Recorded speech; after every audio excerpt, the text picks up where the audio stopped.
दुआ करदा प्रभु जी सिस्टर शिवानी दे लई प्रभु जो कि बीमार है मेरे खुदावंद साडी बेनती ਨੂੰ ਸੁਣਨਾ प्रभु यीशु मसीहा ਤੁਹਾਡੇ ਪਾਕ ਔਰ ਜਲਾਲੀ ਹੱਥਾਂ 'ਚ ਦੇਣਾ ਉਸ ਦੀ ਬਿਮਾਰੀ ਪ੍ਰਭु ਜੀ ਤੁਹਾਡੇ ਪਾਕ ਔਰ ਜਲਾਲੀ ਨਾਮ ਦੇ ਵਿੱਚ ਦੂਰ ਔਰ ਦਫਾ ਹੋ ਜਾਏ ਕਿਉਂਕਿ खुदावंद ਤੂੰ ਆਪਣੇ ਬੱਚਿਆਂ ਨੂੰ ਹਮੇਸ਼ਾ ਆਸ਼ੀਸ਼ ਤੇ ਬਰਕਤ ਹੀ ਦਿੰਦਾ ਹੈ प्रभु जी दया करना उस बच्ची ਦੇ ਉੱਤੇ खुदावंद ਤੁਹਾਡੀ ਆਸ਼ੀਸ਼ ਆਏ ਬਰਕਤ ਆਏ प्रभु जी ਬਲੈਸ ਹੋਏ प्रभु जी ਉਹ ਬਿਮਾਰੀ ਤੇਰੇ ਨਾਮ ਦੇ ਵਿੱਚ ਦੂਰ ਔਰ ਦਫਾ ਹੋ ਜਾਏ प्रभु यीशु मसीहा इस मीटिंग ਨੂੰ ਤੁਹਾਡੇ ਪਵਿੱਤਰ ਹੱਥਾਂ 'ਚ ਦੇਣਾ खुदावंद दया करना प्रभु जी ਅੱਜ ਦੇ ਜੋ ਵੀ ਗੀਤ ਗਾਏ ਜਾਣ प्रभु जी ਜੋ ਵੀ ਅੱਜ ਦਾ ਵਚਨ ਹੋਵੇ खुदावंद ਤੁਹਾਨੂੰ ਪਸੰਦ ਆਏ ਤੇ प्रभु जी ਉਸ ਤੋਂ ਅਸੀਂ ਬਰਕਤ ਪਾਉਣ ਵਾਲੇ ਹੋਈਏ ਆਸ਼ੀਸ਼ ਪਾਉਣ ਵਾਲੇ ਹੋਈਏ ਮੇਰੇ खुदावंद ਮੰਗਦੇ ਹਾਂ प्रभु जी ਤੁਹਾਡੇ ਪਾਕ ਔਰ ਜਲਾਲੀ ਨਾਮ ਦੇ ਵਿੱਚ प्रभु जी ਇਸ ਮੀਟਿੰਗ ਨੂੰ ਤੁਹਾਡੇ ਹੱਥਾਂ 'ਚ ਦੇਣੇ ਆ खुदावंद ਕਬੂਲ ਕਰਨਾ ਆਸ਼ੀਸ਼ ਦੇਣਾ ਬਰਕਤ ਦੇਣਾ प्रभु यीशु मसीह नाम ਦੇ ਨਾਮ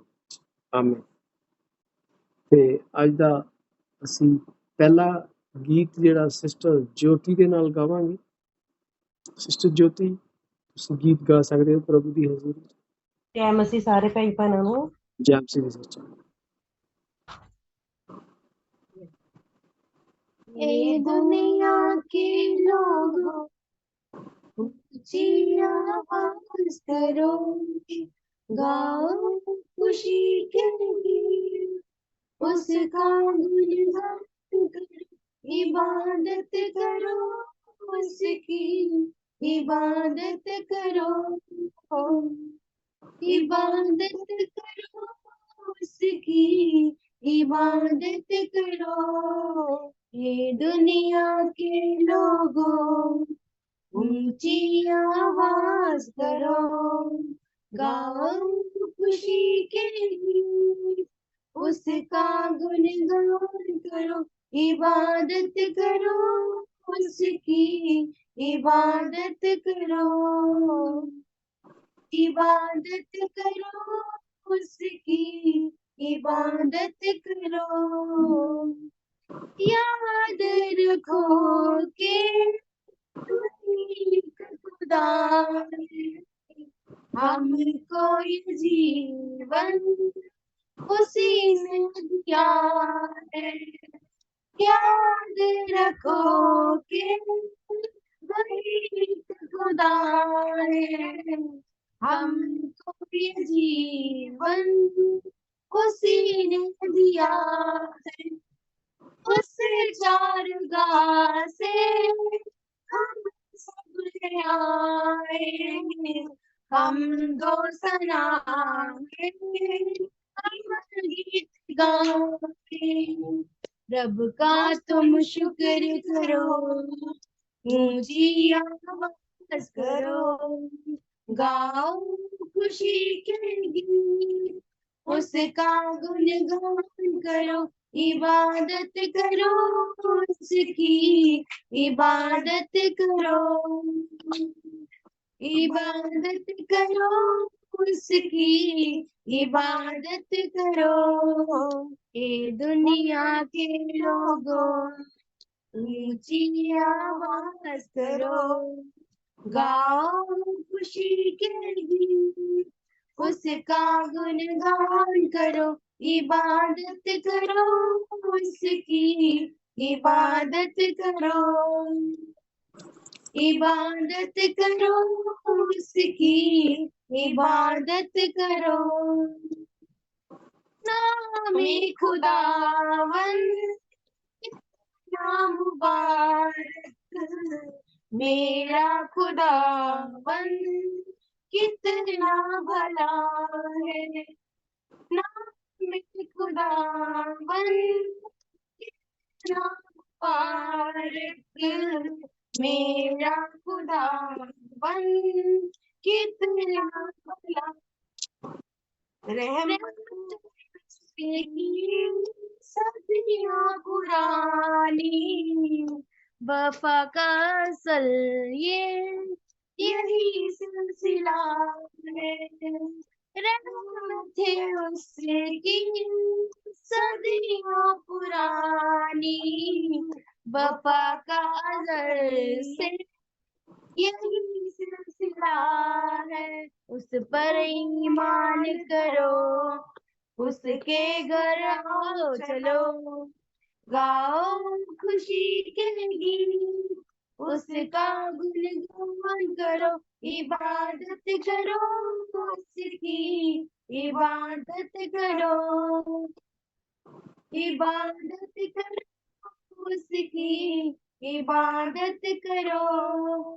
ए दुनिया के लोगों, ऊंची आवाज करो, गाओ खुशी के गीत, उसका गुणगान करो, इबादत करो उसकी, इबादत करो, इबादत करो उसकी, इबादत करो।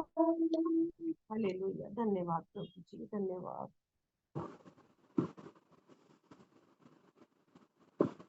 प्रभु की महिमा होवे। प्रभु आशीष ਤੇ ਬਰਕਤ ਦੇ ਸਿਸਟਰ ਸ਼ਿਵਾਨੀ ਤੇ ਸਿਸਟਰ ਜੋਤੀ ਨੂੰ। ਹੁਣ ਆਪਾਂ ਇੱਕ ਗੀਤ ਹੋਰ ਗਾਵਾਂਗੇ ਸਿਸਟਰ ਸੁਰਿੰਦਰ ਦੇ ਨਾਲ।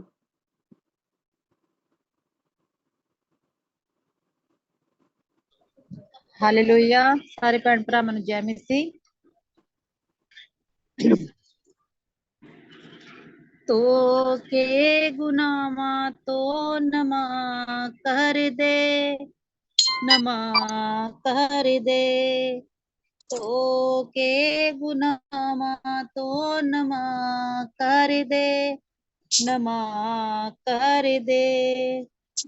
ਰੂ ਆਪਣੇ ਨੂੰ ਮੇਰੇ ਨਾਲ ਕਰ ਦੇ, ਮੇਰੇ ਨਾਲ ਕਰ ਦੇ। ਤੋ ਕੇ ਗੁਨਾਹਾਂ ਤੋਂ ਨਮਾ ਕਰ ਦੇ, ਨਮਾ ਕਰ ਦੇ।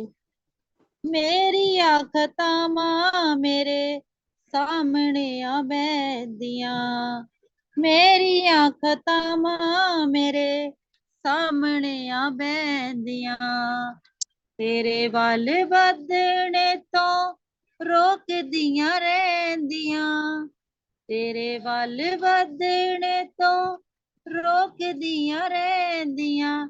ਰੂ ਆਪਣੀ ਨੂੰ ਮੇਰੇ ਨਾਲ ਕਰ ਦੇ, ਮੇਰੇ ਨਾਲ ਕਰ ਦੇ। ਰੂ ਆਪਣੀ ਨੂੰ ਮੇਰੇ ਨਾਲ ਕਰ ਦੇ, ਮੇਰੇ ਨਾਲ ਕਰ ਦੇ।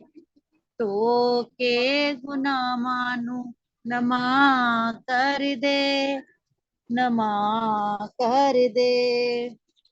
ਮੇਰੀਆਂ ਗੁਨਾਹਾਂ ਮੇਤੋਂ ਦੂਰ ਕਰ ਛੱਡਿਆ, ਮੇਰੀਆਂ ਗੁਨਾਹਾਂ ਮੇਤੋਂ ਦੂਰ ਕਰ ਛੱਡਿਆ। ਸੁੱਕੇ ਹੋਏ ਰੁੱਖ ਵਾਂਗੂ ਕੱਲਾ ਕਰ ਛੱਡਿਆ, ਸੁੱਕੇ ਹੋਏ ਰੁੱਖ ਵਾਂਗੂ ਕੱਲਾ ਕਰ ਛੱਡਿਆ। ਜ਼ਿੰਦਗੀ ਦਾ ਪਾਣੀ ਤੂੰ ਹਰਾ ਕਰ ਦੇ, ਤੂੰ ਹਰਾ ਕਰ ਦੇ। ਧੋ ਕੇ ਗੁਨਾਹਾਂ ਨੂੰ ਨਮਾ ਕਰ ਦੇ, ਤੂੰ ਨਮਾ ਕਰ ਦੇ। ਯੀਸ਼ੂ ਤੇਰੇ ਵੱਲ ਅੱਖਾਂ ਵੇਖਦੀਆਂ ਰਹਿੰਦੀਆਂ, ਯੀਸ਼ੂ ਤੇਰੇ ਵੱਲ ਅੱਖਾਂ ਵੇਖਦੀਆਂ ਰਹਿੰਦੀਆਂ। ਤੇਰੀ ਹਜ਼ੂਰੀ ਲਈ ਤਰਸਦੀਆਂ ਰਹਿੰਦੀਆਂ, ਤੇਰੀ ਹਜ਼ੂਰੀ ਲਈ ਤਰਸਦੀਆਂ ਰਹਿੰਦੀਆਂ। ਦੇ ਦੇ ਹਜ਼ੂਰੀ ਯਿਸੂ ਮੈਨੂੰ ਕਰ ਦੇ, ਤੂੰ ਨਮਾ ਕਰ ਦੇ। ਧੋ ਕੇ ਗੁਨਾਹਾਂ ਨੂੰ ਨਮਾ ਕਰ ਦੇ, ਤੂੰ ਨਮਾ ਕਰ ਦੇ। ਆਮੀਨ। ਹਾਲੇਲੂਇਆ।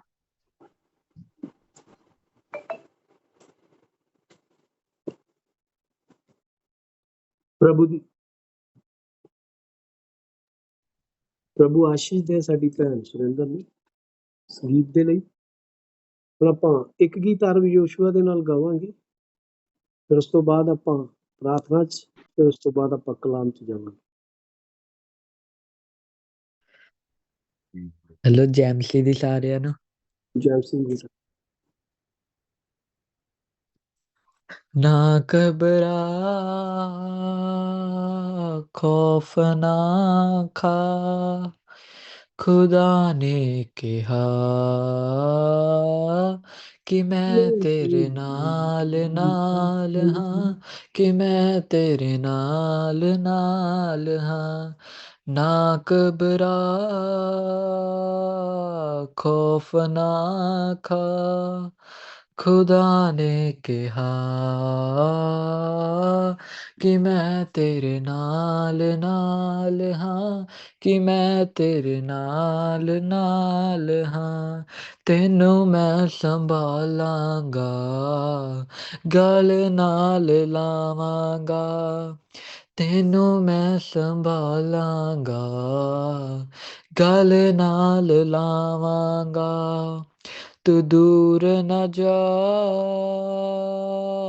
पास आ खुदा ने कहा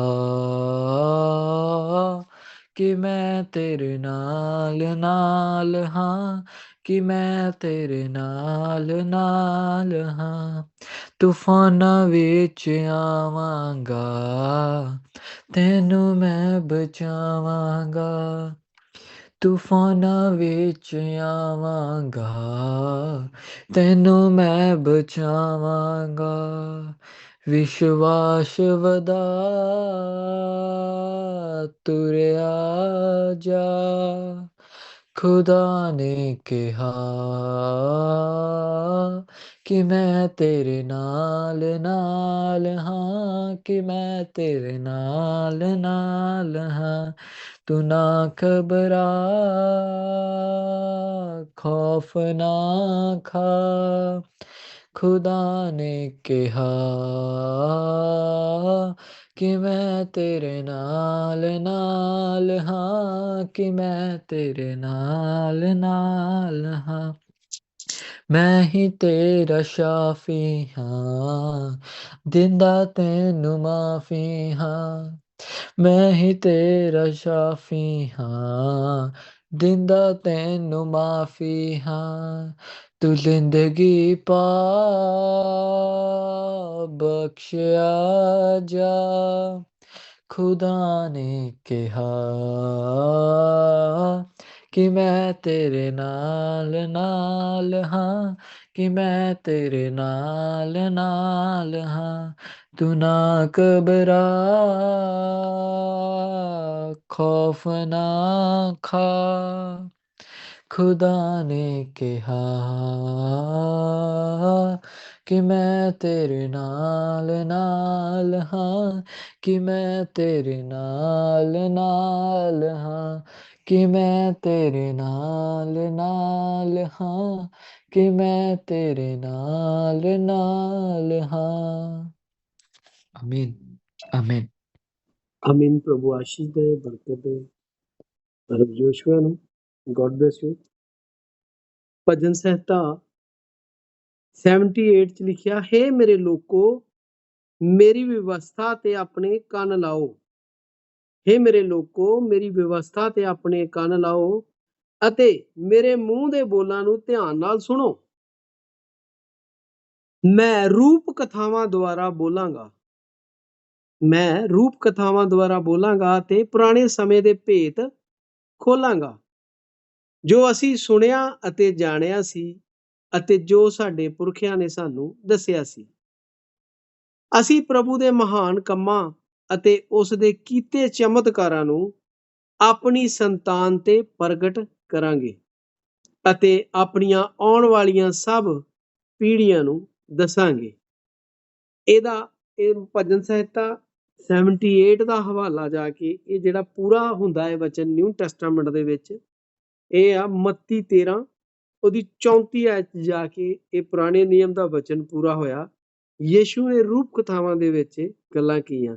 ਵਚਨ ਏਦਾਂ ਕਹਿੰਦਾ ਹੈ, ਯੀਸ਼ੂ ਨੇ ਇਹ ਸਭ ਗੱਲਾਂ ਲੋਕਾਂ ਨੂੰ ਰੂਪ ਕਥਾਵਾਂ ਦੇ ਰਾਹੀਂ ਹੀ ਦੱਸੀਆਂ। ਉਹ ਰੂਪ ਕਥਾਵਾਂ ਤੋਂ ਬਿਨਾਂ ਲੋਕਾਂ ਨਾਲ ਇੱਕ ਗੱਲ ਵੀ ਨਹੀਂ ਕਰਦੇ ਸਨ।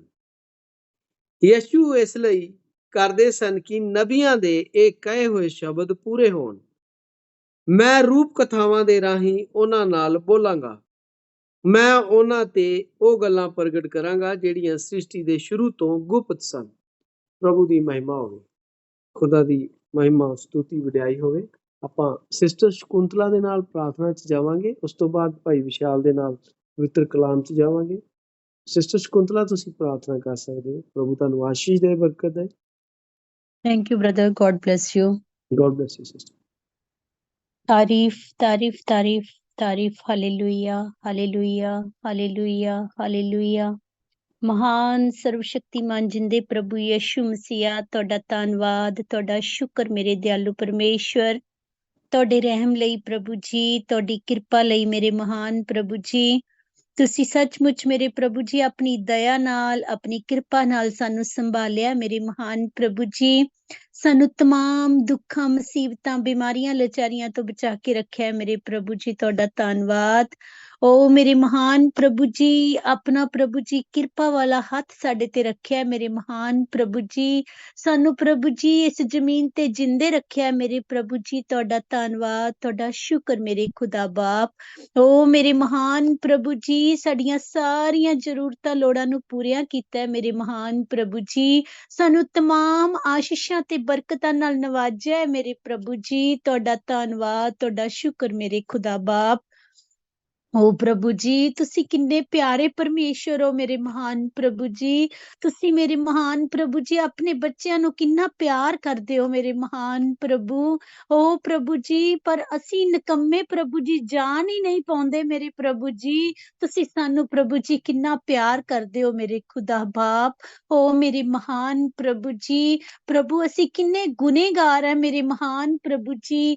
ਓ ਪ੍ਰਭੂ, ਸਾਡੇ ਵਿੱਚ ਕਿੰਨੀਆਂ ਕਮੀਆਂ, ਕਮਜ਼ੋਰੀਆਂ ਪਾਈਆਂ ਜਾਂਦੀਆਂ ਮੇਰੇ ਮਹਾਨ ਪ੍ਰਭੂ ਜੀ, ਕਿ ਅਸੀਂ ਤੇਰੇ ਪਿਆਰ ਨੂੰ ਹੀ ਨਹੀਂ ਪਹਿਚਾਨ ਪਾਉਂਦੇ ਮੇਰੇ ਪ੍ਰਭੂ। ਓ ਪ੍ਰਭੂ, ਸਾਡੇ ਗੁਨਾਹਾਂ ਨੂੰ ਮਾਫ ਕਰ ਦੋ ਪ੍ਰਭੂ ਜੀ, ਸਾਡੀਆਂ ਕਮੀਆਂ, ਕਮਜ਼ੋਰੀਆਂ ਨੂੰ ਦੂਰ ਕਰ ਦੋ ਪ੍ਰਭੂ ਜੀ। ਸਾਨੂੰ ਈਮਾਨ, ਵਿਸ਼ਵਾਸ ਦੀ ਤਗੜਾਈ ਬਖਸ਼ੋ ਮੇਰੇ ਖੁਦਾ ਬਾਪ, ਤਾਂ ਕਿ ਅਸੀਂ ਬੜੇ ਅਮਾਨ ਦੇ ਨਾਲ ਮੇਰੇ ਪ੍ਰਭੂ ਜੀ ਤੁਹਾਡੇ ਪਿੱਛੇ ਚੱਲਦੇ ਰਹੀਏ ਮੇਰੇ ਪ੍ਰਭੂ ਜੀ। ਪ੍ਰਭੂ ਜੀ, ਤੁਸੀਂ ਸਾਨੂੰ ਕੀ ਕਹਿੰਦੇ ਹੋ ਮੇਰੇ ਪ੍ਰਭੂ, ਅਸੀਂ ਜਾਣ ਸਕੀਏ ਮੇਰੇ ਪ੍ਰਭੂ ਜੀ, ਅਸੀਂ ਤੁਹਾਡੀ ਆਵਾਜ਼ ਨੂੰ ਸੁਣ ਸਕੀਏ ਮੇਰੇ ਮਹਾਨ ਪ੍ਰਭੂ ਜੀ। ਓ ਪ੍ਰਭੂ, ਕਿਤੇ ਤੁਸੀਂ ਸਾਨੂੰ ਬੁਲਾਓ ਪ੍ਰਭੂ ਜੀ, ਅਸੀਂ ਨਾ ਇਹ ਨਾ ਹੋਵੇ ਪ੍ਰਭੂ ਜੀ ਅਸੀਂ ਆਪਣੇ ਕੰਨਾਂ ਨੂੰ ਬੰਦ ਕਰ ਲਈਏ ਪ੍ਰਭੂ ਜੀ। ਓ ਮੇਰੇ ਖੁਦਾ ਬਾਪ, ਪ੍ਰਭੂ ਜੀ ਹੋਣ ਦੋ ਮੇਰੇ ਖੁਦਾ ਬਾਪ, ਤੁਹਾਡੀ ਆਵਾਜ਼ ਪ੍ਰਭੂ ਜੀ ਸਾਨੂੰ ਸੁਣਾਈ ਦੇਵੇ ਮੇਰੇ ਖੁਦਾ ਬਾਪ। ਪ੍ਰਭੂ ਜੀ, ਪ੍ਰਭੂ ਜੀ ਤੁਸੀਂ ਇੱਕ ਵਾਰ ਬੋਲੋ ਪ੍ਰਭੂ, ਅਸੀਂ 2 ਵਾਰ ਸੁਣੀਏ ਮੇਰੇ ਖੁਦਾ ਬਾਪ। ਓ ਪ੍ਰਭੂ ਜੀ, ਸਾਨੂੰ ਐਸਾ ਆਤਮਾ ਦਿਓ ਮੇਰੇ ਮਹਾਨ ਪ੍ਰਭੂ ਜੀ। ਓ ਪ੍ਰਭੂ, ਸਾਡੇ ਤੇ ਕਿਰਪਾ ਕਰੋ ਮੇਰੇ ਮਹਾਨ ਪ੍ਰਭੂ ਜੀ, ਸਾਡੇ ਗੁਨਾਹਾਂ ਨੂੰ ਮਾਫ ਕਰੋ ਮੇਰੇ ਪ੍ਰਭੂ ਜੀ, ਜੋ ਸਾਡੇ ਤੋਂ ਜਾਣੇ ਅਣਜਾਣੇ ਚ ਹੋ ਜਾਂਦੇ ਆ ਮੇਰੇ ਮਹਾਨ ਪ੍ਰਭੂ। ਸਾਡੇ ਤੇ ਕਿਰਪਾ ਤੇ ਦਇਆ ਕਰੋ ਮੇਰੇ ਮਹਾਨ ਪ੍ਰਭੂ। ਓ ਮੇਰੇ ਮਹਾਨ ਪ੍ਰਭੂ ਜੀ, ਸੱਚਮੁੱਚ ਮੇਰੇ ਪ੍ਰਭੂ ਜੀ ਤੁਸੀਂ ਸਾਡੀ ਖਾਤਰ ਜ਼ਮੀਨ ਤੇ ਆਏ ਪ੍ਰਭੂ ਜੀ, ਸਾਡੇ ਲਈ ਖੂਨ ਬਹਾਇਆ, ਕੋੜੇ ਖਾਦੇ ਪ੍ਰਭੂ ਜੀ, ਤਾਂ ਕਿ ਅਸੀਂ ਪਾਪੀ ਲੋਕ ਬਚਾਏ ਜਾ ਸਕੀਏ ਮੇਰੇ ਪ੍ਰਭੂ। ਅਸੀਂ ਫਿਰ ਵੀ ਪ੍ਰਭੂ ਜੀ ਤੁਹਾਡੇ ਮੁੱਲੇ ਨੂੰ ਨਹੀਂ ਜਾਣ ਪਾਏ ਮੇਰੇ ਮਹਾਨ ਪ੍ਰਭੂ ਜੀ। ਓ ਪ੍ਰਭੂ, ਅਸੀਂ ਰੋਜ਼ ਗੁਨਾਹ ਕਰਦੇ ਆ ਪ੍ਰਭੂ ਜੀ, ਤੇ ਤੁਹਾਨੂੰ ਸੂਲੀ ਤੇ ਚੜਾ ਦਿੰਨੇ ਆ ਮੇਰੇ ਮਹਾਨ ਪ੍ਰਭੂ। ਓ ਪ੍ਰਭੂ, ਸਾਡੇ ਤੇ ਕਿਰਪਾ ਕਰੋ ਪ੍ਰਭੂ, ਐਸਾ ਜੀਵਨ ਦਿਓ ਮੇਰੇ ਮਹਾਨ ਪ੍ਰਭੂ ਜੀ, ਕਿ ਅਸੀਂ ਪ੍ਰਭੂ ਜੀ ਗੁਨਾਹ ਨਾ ਕਰੀਏ ਮੇਰੇ ਮਹਾਨ ਪ੍ਰਭੂ। ਸਾਡੇ ਤੇ ਕਿਰਪਾ ਕਰੋ ਪ੍ਰਭੂ, ਦਇਆ ਕਰੋ ਮੇਰੇ ਮਹਾਨ ਪ੍ਰਭੂ ਜੀ। ਓ ਪ੍ਰਭੂ, ਮੈਂ ਪ੍ਰਭੂ ਜੀ ਖਾਸ ਕਰਕੇ ਪ੍ਰਭੂ ਜੀ ਇਸ ਬੰਦਗੀ ਨੂੰ ਖੁਦਾ ਬਾਪ ਤੁਹਾਡੇ ਜ਼ੋਰਾਵਰ ਹੱਥਾਂ 'ਚ ਸੌਂਪਦੀ ਆ ਪ੍ਰਭੂ ਜੀ। ਜੋ ਵੀ ਬੱਚੇ ਪ੍ਰਭੂ ਜੀ, ਓ ਪ੍ਰਭੂ ਸੱਚਮੁੱਚ ਤੁਹਾਡੀ ਹਜ਼ੂਰੀ 'ਚ ਇਕੱਠੇ ਹੋਏ ਆ ਮੇਰੇ ਮਹਾਨ ਪ੍ਰਭੂ ਜੀ, ਇੱਕ ਬੱਚੇ ਤੇ ਆਪਣਾ ਅਨੁਗ੍ਰਹਿ ਕਰਨਾ ਮੇਰੇ ਮਹਾਨ ਪ੍ਰਭੂ, ਅੱਜ ਇੱਕ ਬੱਚੇ ਨਾਲ ਗੱਲਬਾਤ ਕਰਨਾ ਮੇਰੇ ਮਹਾਨ ਪ੍ਰਭੂ ਜੀ। ਓ ਪ੍ਰਭੂ, ਅੱਜ ਅਸੀਂ ਪ੍ਰਭੂ ਜੀ ਤੁਹਾਡੀ ਆਵਾਜ਼ ਨੂੰ ਸੁਣ ਸਕੀਏ ਮੇਰੇ ਮਹਾਨ ਪ੍ਰਭੂ ਜੀ, ਕਿ ਆਤਮਾ ਕਲੀਸਿਆ ਨੂੰ ਕੀ ਕਹਿੰਦਾ ਮੇਰੇ ਮੇਰੇ ਮਹਾਨ ਪ੍ਰਭੂ। ਹੋਣ ਦੋ ਮੇਰੇ ਦਿਆਲੂ ਪਰਮੇਸ਼ਵਰ। ਇਹ ਸਭ ਕੁਝ ਤੁਹਾਡੀ ਸਮਝ ਤੋਂ ਬਿਨਾਂ ਨਹੀਂ ਹੋ ਸਕਦਾ ਮੇਰੇ ਪ੍ਰਭੂ। ਓ ਪ੍ਰਭੂ ਸਾਨੂੰ ਸਮਝ ਬਖਸ਼ੋ ਮੇਰੇ ਖੁਦਾ ਬਾਪ, ਬੁੱਧੀ ਬਖਸ਼ੋ ਮੇਰੇ ਮਹਾਨ ਪ੍ਰਭੂ ਜੀ, ਤਾਂ ਕਿ ਅਸੀਂ ਤੁਹਾਡੀ ਦਿੱਤੀ ਹੋਈ ਬੁੱਧੀ ਨਾਲ ਮੇਰੇ ਮਹਾਨ ਪ੍ਰਭੂ ਜੀ, ਓ ਪ੍ਰਭੂ ਤੁਹਾਡੇ ਵਚਨ ਨੂੰ ਸਮਝ ਸਕੀਏ ਖੁਦਾ ਬਾਪ, ਔਰ ਇਸ ਦੁਨੀਆਦਾਰੀ ਵਿੱਚ ਚੱਲ ਸਕੀਏ ਮੇਰੇ ਮਹਾਨ ਪ੍ਰਭੂ। ਹੋ ਮੇਰੇ ਖੁਦਾ ਬਾਪ, ਸਾਨੂੰ ਗਾਈਡ ਕਰੋ ਮੇਰੇ ਮਹਾਨ ਪ੍ਰਭੂ ਜੀ, ਸਾਨੂੰ ਆਪਣੀ ਗਾਈਡੈਂਸ ਦਿਓ ਮੇਰੇ ਮਹਾਨ ਪ੍ਰਭੂ ਜੀ। ਪ੍ਰਭੂ ਜੀ ਕਿਤੇ ਅਸੀਂ ਆਪਣੀਆਂ ਪ੍ਰਭੂ ਜੀ ਖੁਆਇਸ਼ਾਂ ਕਰਕੇ ਖੁਦਾ ਬਾਪ, ਆਪਣੀਆਂ ਹੀ ਅੱਛੀਆਂ ਸੋਚਾਂ ਕਰਕੇ ਮੇਰੇ ਖੁਦਾ ਬਾਪ ਬਰਬਾਦ ਨਾ ਹੋ ਜਾਈਏ ਮੇਰੇ ਮਹਾਨ ਪ੍ਰਭੂ ਜੀ, ਬਲਕਿ ਅਸੀਂ ਤੁਹਾਡੀ ਆਵਾਜ਼ ਨੂੰ ਸੁਣੀਏ ਮੇਰੇ ਪ੍ਰਭੂ ਜੀ, ਤੇ ਤੁਹਾਡੇ ਪਿੱਛੇ ਚੱਲਣ ਵਾਲੇ ਹੋ ਸਕੀਏ ਮੇਰੇ ਖੁਦਾ ਬਾਪ। ਓ ਪ੍ਰਭੂ ਜੀ ਕਿਰਪਾ ਕਰੋ ਪ੍ਰਭੂ, ਰਹਿਮ ਕਰੋ ਮੇਰੇ ਮਹਾਨ ਪ੍ਰਭੂ ਜੀ। ਓ ਪ੍ਰਭੂ ਅਸੀਂ ਬੜੇ ਕਮਜ਼ੋਰ ਹੈ ਮੇਰੇ ਮਹਾਨ ਪ੍ਰਭੂ ਜੀ। ਓ ਪ੍ਰਭੂ ਜੀ ਪਰ ਤੁਸੀਂ ਸਾਡੇ ਇੱਕ ਤਾਕਤਵਰ ਪਰਮੇਸ਼ਵਰ ਹੋ ਮੇਰੇ ਪ੍ਰਭੂ। ਓ ਪ੍ਰਭੂ ਸਾਨੂੰ ਹਿੰਮਤ ਤੇ ਤਾਕਤ ਦਿਓ ਮੇਰੇ ਮਹਾਨ ਪ੍ਰਭੂ ਜੀ।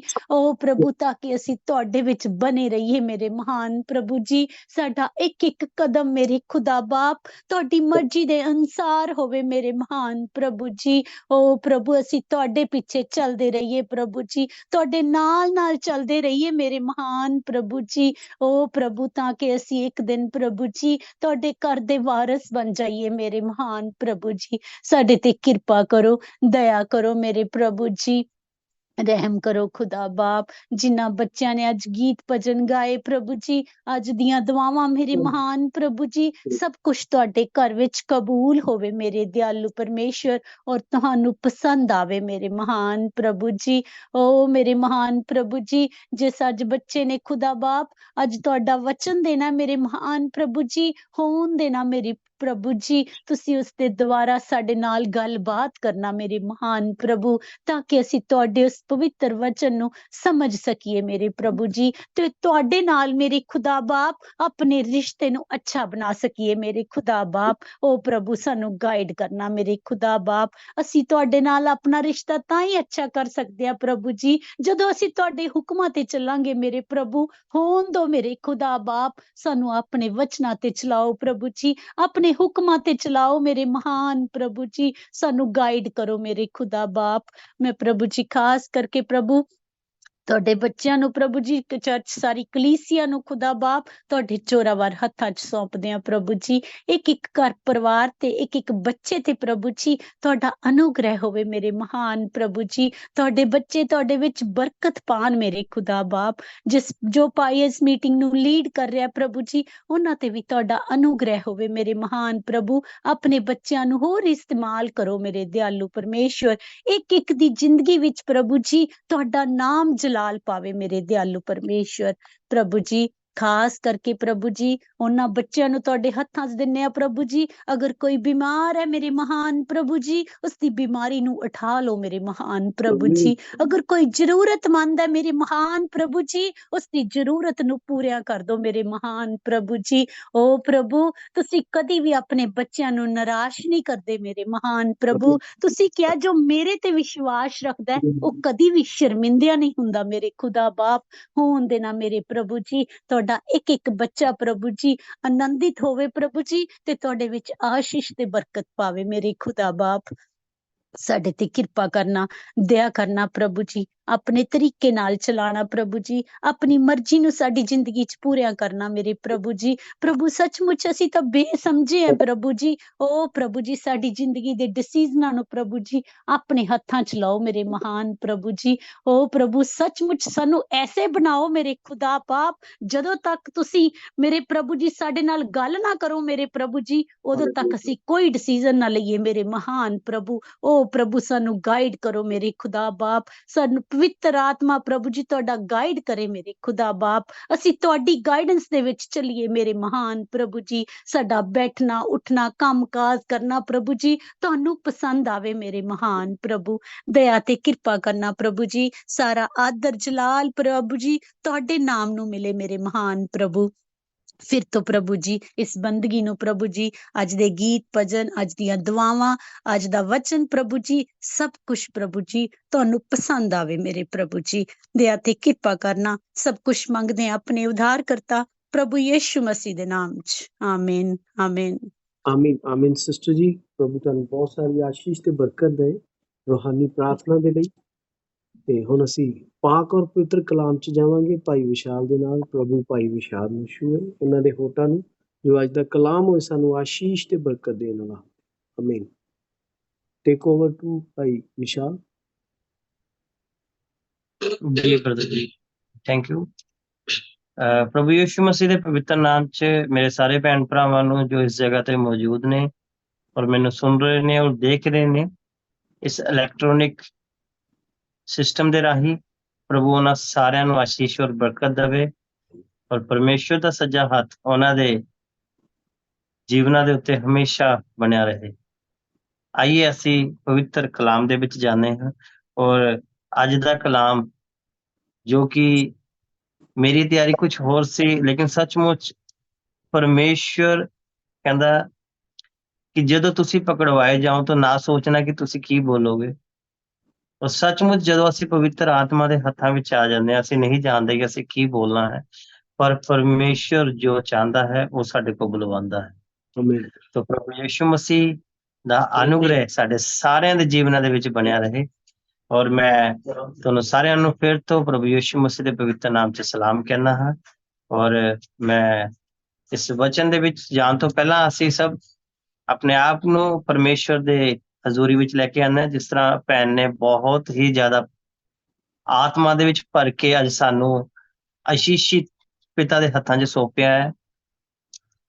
ਮੈਂ ਉਸ ਪ੍ਰਾਰਥਨਾ ਵਿੱਚ ਆਮੀਨ ਕਹਿੰਦਾ ਹਾਂ। ਔਰ ਉਸ ਭੈਣ ਨੂੰ ਬਹੁਤ ਸਾਰੀ ਆਸ਼ੀਸ਼ ਬਰਕਤ ਦੇਵੇ। ਔਰ ਹੋਰ ਵੀ ਭੈਣਾਂ, ਹੋਰ ਵੀ ਮੇਰੀ ਪਿਆਰੀ ਭੈਣਾਂ ਜੋ ਪ੍ਰਭੂ ਦੇ ਵਿੱਚ ਵੱਧਦੀਆਂ ਪਈਆਂ ਨੇ, ਜੋ ਪ੍ਰਭੂ ਨੂੰ ਪ੍ਰੇਮ ਕਰਦੀਆਂ ਨੇ, ਆਪਣੇ ਹਾਰਟ ਨੂੰ ਪਰਮੇਸ਼ਵਰ ਦੇ ਕਦਮਾਂ 'ਚ ਰੱਖਦੀਆਂ, ਉਹਦੀ ਸੇਵਾ ਦੀਆਂ ਗੱਲਾਂ ਨੂੰ ਜੀਵਨਾਂ 'ਚ ਲੈਂਦੀਆਂ ਨੇ, ਪਰਮੇਸ਼ਵਰ ਉਹਨਾਂ ਨੂੰ ਵੀ ਇਸ ਆਤਮਾ ਨਾਲ ਭਰੇ।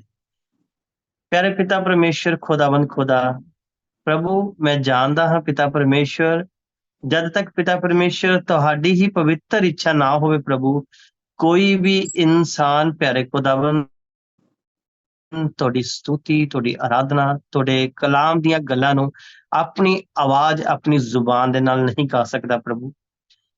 ਪ੍ਰਭੂ ਜੀ, ਇਹ ਵੱਡਾ ਅਨੁਗ੍ਰਹਿ ਹੈ। ਔਰ ਖੁਦਾਵੰਦ ਸੱਚਮੁੱਚ ਪ੍ਰਭੂ ਉਹ ਛਾਪ ਹੈ ਮੇਰੇ ਖੁਦਾਵੰਦ, ਜੋ ਪਵਿੱਤਰ ਆਤਮਾ ਦੀ ਸਾਡੇ ਜੀਵਨਾਂ ਦੇ ਵਿੱਚ ਪ੍ਰਭੂ ਜੀ ਵਿਖਾਈ ਦੇ ਰਹੀ ਹੈ। ਪ੍ਰਭੂ ਜੀ, ਮੈਂ ਮੰਗਦਾ ਹਾਂ ਜਿੰਨੇ ਭੈਣ ਭਰਾ ਇਸ ਜਗ੍ਹਾ ਤੇ ਮੌਜੂਦ ਨੇ ਔਰ ਜਿੰਨੇ ਬਾਅਦ ਚੋਂ ਵੀ ਪ੍ਰਭੂ ਜੀ ਇਸ ਵਚਨ ਦੇ ਇਸ ਪ੍ਰਭੂ ਜੀ ਟਰਾਂਸਮਿਸ਼ਨ ਦੇ ਰਾਹੀਂ ਜੁੜਨਗੇ, ਜਾਂ ਪ੍ਰਭੂ ਜੀ ਬਾਅਦ ਚੋਂ ਵੀ ਜੋ ਖੁਦਾਵੰਦ ਇਸ ਮੀਟਿੰਗ ਨੂੰ ਸੁਣਨ, ਮੇਰੇ ਖੁਦਾਵੰਦ ਪ੍ਰਭੂ ਤੁਹਾਡੀ ਦਇਆ, ਤੁਹਾਡੀ ਵੱਡੀ ਕਿਰਪਾ ਇਹਨਾਂ ਸਾਰਿਆਂ ਤੇ ਹੋਵੇ ਪ੍ਰਭੂ ਜੀ। ਹੋਣ ਦੇਣਾ ਮੇਰੇ ਖੁਦਾਵੰਦ ਅੱਜ ਖੁਦਾਵੰਦ ਇਹਨਾਂ ਦੇ ਕੰਧਿਆਂ ਦੇ ਉੱਤੇ ਪਿਆਰੇ ਪ੍ਰਭੂ ਖੁਦਾਵੰਦ, ਪ੍ਰਭੂ ਇਹਨਾਂ ਦੇ ਮੋਢਿਆਂ ਤੇ ਪਿਤਾ ਪਰਮੇਸ਼ਰ ਤੁਹਾਡੇ ਸਵਰਗ ਦੂਤ ਆ ਕੇ ਬੈਠ ਜਾਣ ਮੇਰੇ ਖੁਦਾ। ਪ੍ਰਭੂ ਜੀ, ਕੋਈ ਵੀ ਹਨੇਰਾ ਇਹਨਾਂ ਨੂੰ ਡਰਾ ਨਾ ਸਕੇ ਪ੍ਰਭੂ। ਇਹ ਚਾਨਣ ਦੀ ਔਲਾਦ ਹੈ ਔਰ ਖੁਦਾਵੰਦ ਇਹ ਚਾਨਣ ਵਿੱਚ ਚੱਲਣ ਮੇਰੇ ਖੁਦਾ। ਪਿਆਰੇ ਖੁਦਾਵੰਦ ਖੁਦਾ, ਤੁਸੀਂ ਅੱਜ ਪ੍ਰਭੂ ਜੀ ਆਪਣੀ ਭੇਡਾਂ ਨੂੰ ਖੁਦਾਵੰਦ, ਆਪਣੇ ਖੁਦਾਵੰਦ ਉਹਨਾਂ ਖੁਦਾਵੰਦ ਇੰਤਜ਼ਾਮਾਂ ਵਿੱਚ ਵਧਾਓ ਮੇਰੇ ਖੁਦਾਵੰਦ, ਜੋ ਤੁਸੀਂ ਨਾਲ ਹੀ ਰੱਖੇ ਨੇ ਮੇਰੇ ਖੁਦਾ। ਔਰ ਅਗਰ ਪ੍ਰਭੂ ਜੀ ਕੋਈ ਵੀ ਪ੍ਰਭੂ ਜੀ ਤੇਰੀ ਭੇਡ ਪ੍ਰਭੂ ਜੀ ਬਾੜੇ ਤੋਂ ਦੂਰ ਹੈ ਮੇਰੇ ਪ੍ਰਭੂ, ਤੂੰ ਉਸਨੂੰ ਘੇਰ ਔਰ ਖੁਦਾਵੰਦ ਆਪਣੇ ਪ੍ਰਭੂ ਜੀ ਮੋਢਿਆਂ ਤੇ ਉਸਨੂੰ ਉਠਾ ਕੇ ਪ੍ਰਭੂ ਇਸ ਝੁੰਡ ਦੇ ਵਿੱਚ ਭਜਾ ਦੇ ਮੇਰੇ ਖੁਦਾ। ਔਰ ਪਿਆਰੇ ਪ੍ਰਭੂ ਜੀ, ਜਿੰਨੇ ਭੈਣ ਭਰਾ ਆ ਚੁੱਕੇ ਨੇ, ਇਹਨਾਂ ਸਾਰਿਆਂ ਲਈ ਪ੍ਰਭੂ ਜੀ ਤੁਹਾਡਾ ਸ਼ੁਕਰਗੁਜ਼ਾਰ ਹਾਂ। ਇਹਨਾਂ ਤੇ ਅਨੁਗ੍ਰਹਿ ਕਰਨਾ, ਹੋਣ ਦੇਣਾ ਪ੍ਰਭੂ, ਕੋਈ ਵੀ ਡਿਸਟਰਬ ਕਰਨ ਵਾਲਾ ਇਹਨਾਂ ਨੂੰ ਨਾ ਹੋਵੇ ਪ੍ਰਭੂ ਜੀ। ਕਿਉਂਕਿ ਪਰਮੇਸ਼ਵਰ ਜਦੋਂ ਵੀ ਖੁਦਾਵੰਦ ਤੁਸੀਂ ਸਾਡੇ ਨਾਲ ਗੱਲ ਕਰਦੇ ਹੋ ਪ੍ਰਭੂ ਜੀ, ਖਾਸ ਕਰਕੇ ਪ੍ਰਭੂ ਜੀ ਮਨ ਦੇ ਵਿਚਾਰ ਪ੍ਰਭੂ ਜੀ, ਪ੍ਰਭੂ ਸਾਨੂੰ ਪ੍ਰਭੂ ਜੀ ਚਿੰਤਾਵਾਂ ਦੂਰ ਲੈ ਜਾਂਦੀਆਂ ਨੇ ਪ੍ਰਭੂ ਜੀ। ਕੋਈ ਵੀ ਚਿੰਤਾ ਸਵਰਗ ਜਾਣ ਨਾਲੋਂ ਵੱਡੀ ਨਹੀਂ ਹੈ ਪ੍ਰਭੂ। ਪ੍ਰਭੂ ਕੋਈ ਵੀ ਜੋ ਅਸੀਂ ਜਿਸ ਧਰਤੀ ਦੇ ਉੱਤੇ ਕਰਦੇ ਹਾਂ ਉਹ ਸਵਰਗ ਤੋਂ ਜ਼ਿਆਦਾ ਪਿਆਰਾ ਸਾਨੂੰ ਨਹੀਂ ਹੈ ਪ੍ਰਭੂ। ਪ੍ਰਭੂ ਅਗਰ ਸਾਡੀ ਬੋਡੀ ਵਿੱਚ ਕੋਈ ਕਮਜ਼ੋਰੀ ਹੈ ਤਾਂ ਪ੍ਰਭੂ ਅੱਜ ਦਾ ਵਚਨ ਸਾਨੂੰ ਇੰਨਾ ਮਜ਼ਬੂਤ ਕਰ ਦੇਵੇ ਕਿ ਮੇਰੇ ਖੁਦਾਵੰਦ ਸੱਚਮੁੱਚ ਪ੍ਰਭੂ ਜੀ ਅੱਜ ਤੇਰਾ ਉਧਾਰ ਪ੍ਰਭੂ ਜੀ ਅਸੀਂ ਆਪਣੇ ਜੀਵਨ 'ਚ ਚੱਖ ਲਈਏ ਮੇਰੇ ਖੁਦਾਵੰਦ। ਔਰ ਪਿਆਰੇ ਪ੍ਰਭੂ ਜੀ, ਅੱਜ ਖੁਦਾਵੰਦ ਤੁਸੀਂ ਇਹਨਾਂ ਸਾਰਿਆਂ ਲਈ ਜੋ ਇੰਤਜ਼ਾਮ ਰੱਖਿਆ ਹਾਂ प्रभु जी ਉਹਨਾਂ ਵਿੱਚ ਪ੍ਰਭੂ ਜੀ ਇਹਨਾਂ ਨੂੰ ਅੱਗੇ ਵਧਾਉਣਾ, ਆਪਣੀ ਮਹਿਮਾ ਲੈਣਾ। ਜੋ ਗੀਤ ਗਾਏ ਗਏ ਉਹਨਾਂ ਤੇ ਪ੍ਰਭੂ ਤੁਹਾਡਾ ਅਨੁਗ੍ਰਹਿ ਹੋ। ਔਰ ਮੇਰੇ ਖੁਦਾਵੰਦ ਖੁਦਾ ਸਾਰੇ ਪ੍ਰਭੂ ਜੀ ਭੈਣ ਭਰਾਵਾਂ ਲਈ ਆਸ਼ੀਸ਼ ਮੰਗਦਾ ਹਾਂ। ਔਰ ਪ੍ਰਭੂ ਜੀ ਬ੍ਰਦਰ ਦਾ ਅੱਜ ਪ੍ਰਭੂ ਜੀ ਬਰਥਡੇ ਹੈ, ਇਮੈਨੂਅਲ ਨੂੰ ਤੁਸੀਂ ਬਹੁਤ ਸਾਰੀ ਆਸ਼ੀਸ਼ ਬਰਕਤ ਦੇਣਾ ਇਸ ਬਜ਼ੁਰਗੀ ਵਿੱਚ ਪ੍ਰਭੂ ਜੀ। ਉਸ ਨੂੰ ਪ੍ਰਭੂ ਜੀ ਮਸਾਂ ਦੇ ਨਾਲ ਭਰਨਾ ਤਾਂ ਕਿ ਪਰਮੇਸ਼ਰ ਤੁਹਾਡੀ ਸੇਵਾ ਦੇ ਵਿੱਚ ਹੋਰ ਵੀ ਪ੍ਰਭੂ ਜੀ ਉਹ ਅੱਗੇ ਵੱਧ ਸਕਣ ਮੇਰੇ ਖੁਦਾ। ਔਰ ਮੇਰੇ ਖੁਦਾਵੰਦ ਪ੍ਰਭੂ ਜੀ ਮੈਂ ਛੋਟੀ ਬੇਟੀ ਲਈ ਵੀ ਪ੍ਰਾਰਥਨਾ ਕਰਦਾ ਉਸ ਬੱਚੀ ਤੇ ਤੁਹਾਡਾ ਅਨੁਗ੍ਰਹਿ ਹੋਵੇ ਪ੍ਰਭੂ ਜੀ। ਤੁਹਾਡਾ ਸ਼ਾਲੋਮ ਪ੍ਰਭੂ ਜੀ ਉਸ ਬੱਚੀ ਨੂੰ ਘੇਰੀ ਰੱਖੇ ਪ੍ਰਭੂ ਜੀ।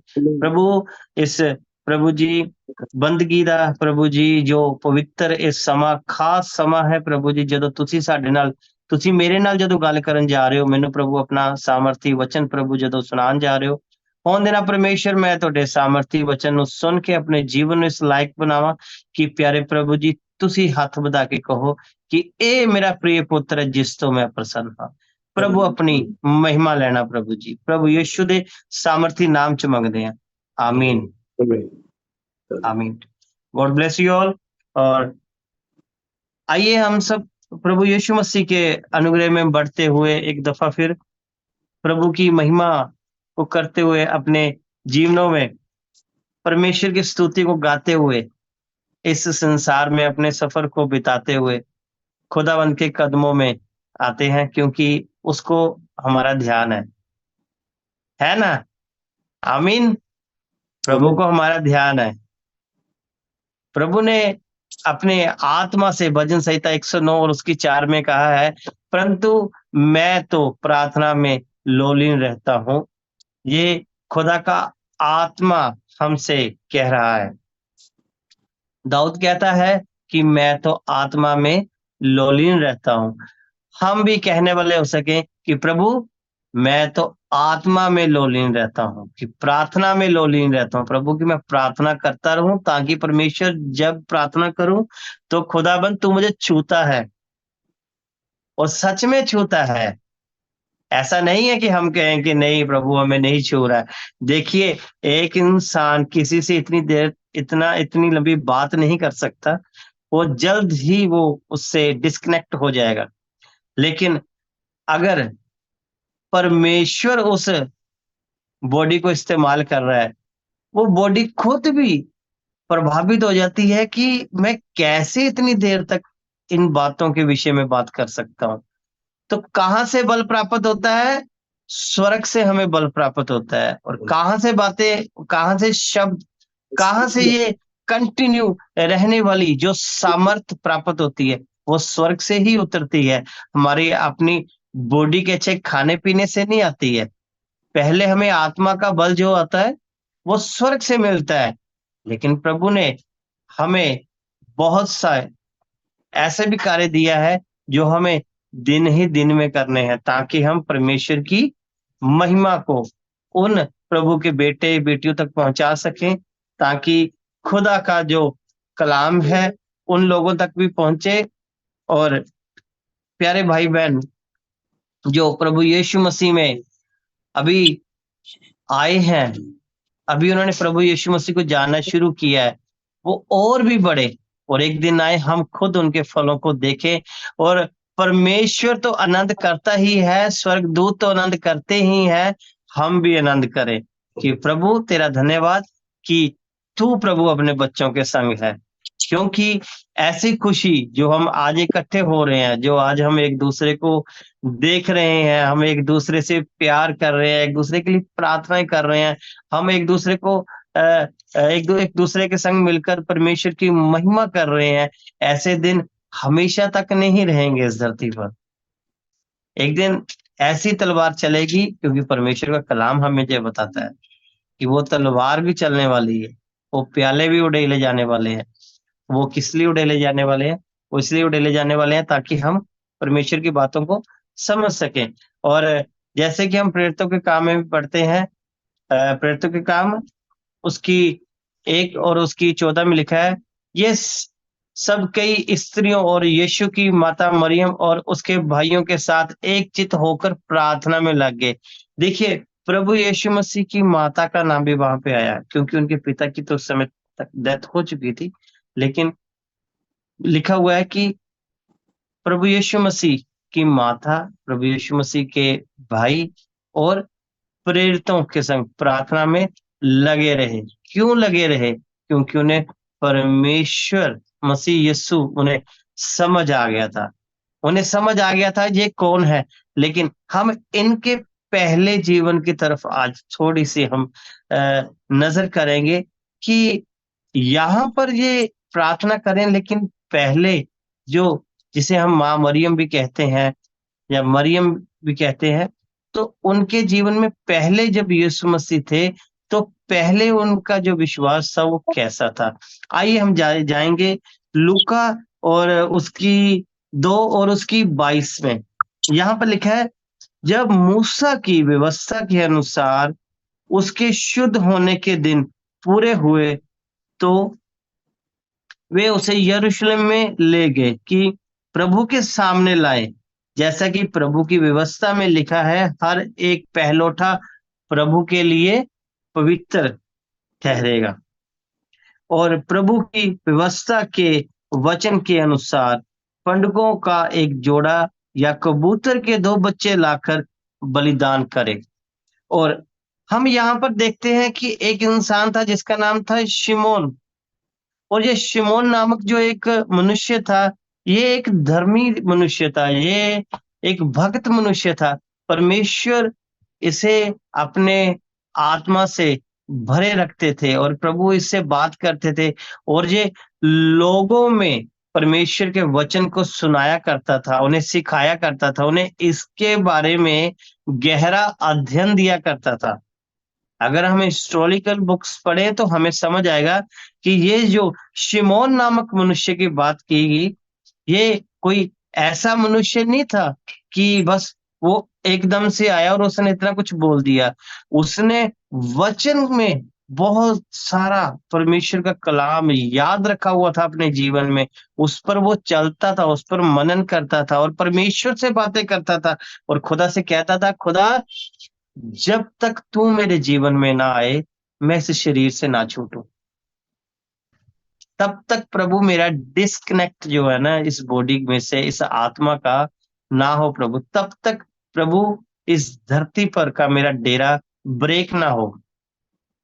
प्रभु जैसे मैं तेरे उद्धार को देखूं, परमेश्वर जैसे मैं तेरे दर्शन को देख लूं, उसके बाद प्रभु मेरे जीवन में वो पल आए कि मैं धरती से चला जाऊं और मैं खुशी से जाऊंगा, क्योंकि खुदा मैंने तेरे उद्धार को देख लिया है।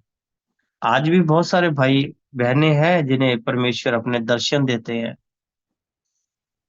और ऐसे भी लोग हैं जो प्रभु यीशु मसीह को, जिन देशों में प्रभु यीशु मसीह के कलाम को पढ़ना बैन है संपूर्ण रीति से, और अगर कोई पकड़ा गया तो उसे उम्र कैद या उसे मौत तक की सजा भी है। लेकिन उन्हीं देशों में प्रभु यीशु मसीह ने अपने फरिश्तों को भेजा और उन लोगों को बपतिस्मा भी दिया।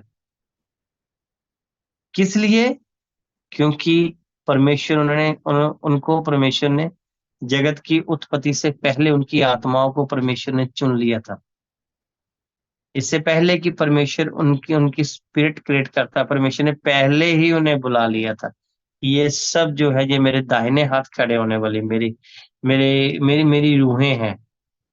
जैसे हम यीशु मसीह को देखते हैं कि जब यीशु मसीह ने सारा कार्य पूरा किया तो उसने अपना आप भी परमेश्वर के हाथों में सौंप दिया। क्यों सौंप दिया? इसलिए कि अब सिर्फ परमेश्वर ही राजा रहे, वो यीशु मसीह ही राजा रहे। यीशु मसीह ने इतनी आज्ञाकारी करके दिखाई, इसलिए ताकि हम जिसको उस्ताद कहते हैं ना, हम उस उस्ताद को जान पाए कि हमारे उस्ताद ने हमारे लिए क्या किया है। जब हमारा उस्ताद इतना जबरदस्त है तो उसके चेले कितने जबरदस्त होंगे, उसके चेले भी बहुत जबरदस्त हैं।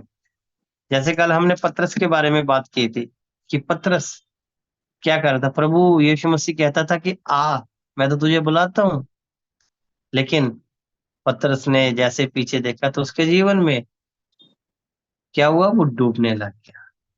लेकिन यहाँ पर क्या लिखा है, आइए हम 25 आयत से पढ़ेंगे। लूका 2 और उसकी 25 में ऐसा लिखा है, यरूशलेम में शिमोन नामक एक मनुष्य था और वह मनुष्य धर्मी और भगत था और इज़राइल की शांति की बाट जो रहा था। देखिए उस समय जो इज़राइल था वो गुलामी में था, उनका रोम जो था, रोमी हुकूमत थी उस समय, और रोम ने इज़राइल के ऊपर कब्जा किया हुआ था। और आज हम हिंदुस्तान में हैं, हमें हिंदुस्तान अभी गुलाम नहीं है, इसलिए हम बहुत ज़्यादा ईज़ी एक दूसरे से मिल पाते हैं, एक दूसरे के घर जा पाते हैं, और हम चाहे तो महीना भर भी काम ना करें तो हमें कोई पूछने वाला नहीं है। लेकिन अगर हम किसी गुलाम देश में जाएँ, किसी गुलाम देश में जाकर अगर हम रहें, तो हमें समझ आएगा कि गुलामी क्या होती है। अब यहाँ पर क्या हुआ कि वो जो इंसान है, वो यरूशलेम, इज़राइल की शांति की बाट जो रहा था कि जो इज़राइल है, वहाँ पर शांति आ जाए। वो चाहता था कि वहाँ पर परमेश्वर तेरा अनुग्रह हो, तू अपने उद्धार को भेज। 400 वर्ष हो चुके प्रभु, तूने अपने किसी भी नबी को नहीं भेजा प्रभु, तूने अपने किसी भी दास को नहीं भेजा प्रभु। यहाँ तक कि तेरी बातों में से हम खोज-खोज कर देखते हैं कि तेरे दिन आने का प्रभु दिन तो आ पहुँचा है। प्रभु परमेश्वर जो आपने मसीह की बात कही, वो तो दिन प्रभु चल रहे हैं। प्रभु कब तक तू हमसे नाराज़ रहेगा? लेकिन खुदा ने अपना अनुग्रह उसके ऊपर किया। प्रभु ने अपने आत्मा से उससे बात की और उसे पता लग गया कि वो परमेश्वर के उस अनुग्रह को, परमेश्वर के उस उद्धार को देखेगा एक दिन। उसका विश्वास था और पवित्र आत्मा उस पर था, और पवित्र आत्मा द्वारा उस पर प्रकट हुआ था कि जब तक वह प्रभु के मसीह को देख ना ले, तब तक मृत्यु को ना देखेगा। जब तक वो प्रभु के मसीह को, प्रभु के मसा को जब तक वो देख ना ले, तब तक वो मौत का स्वाद ना चखेगा, तब तक वो ना मरेगा, तब तक वो ना सोएगा इस शरीर में।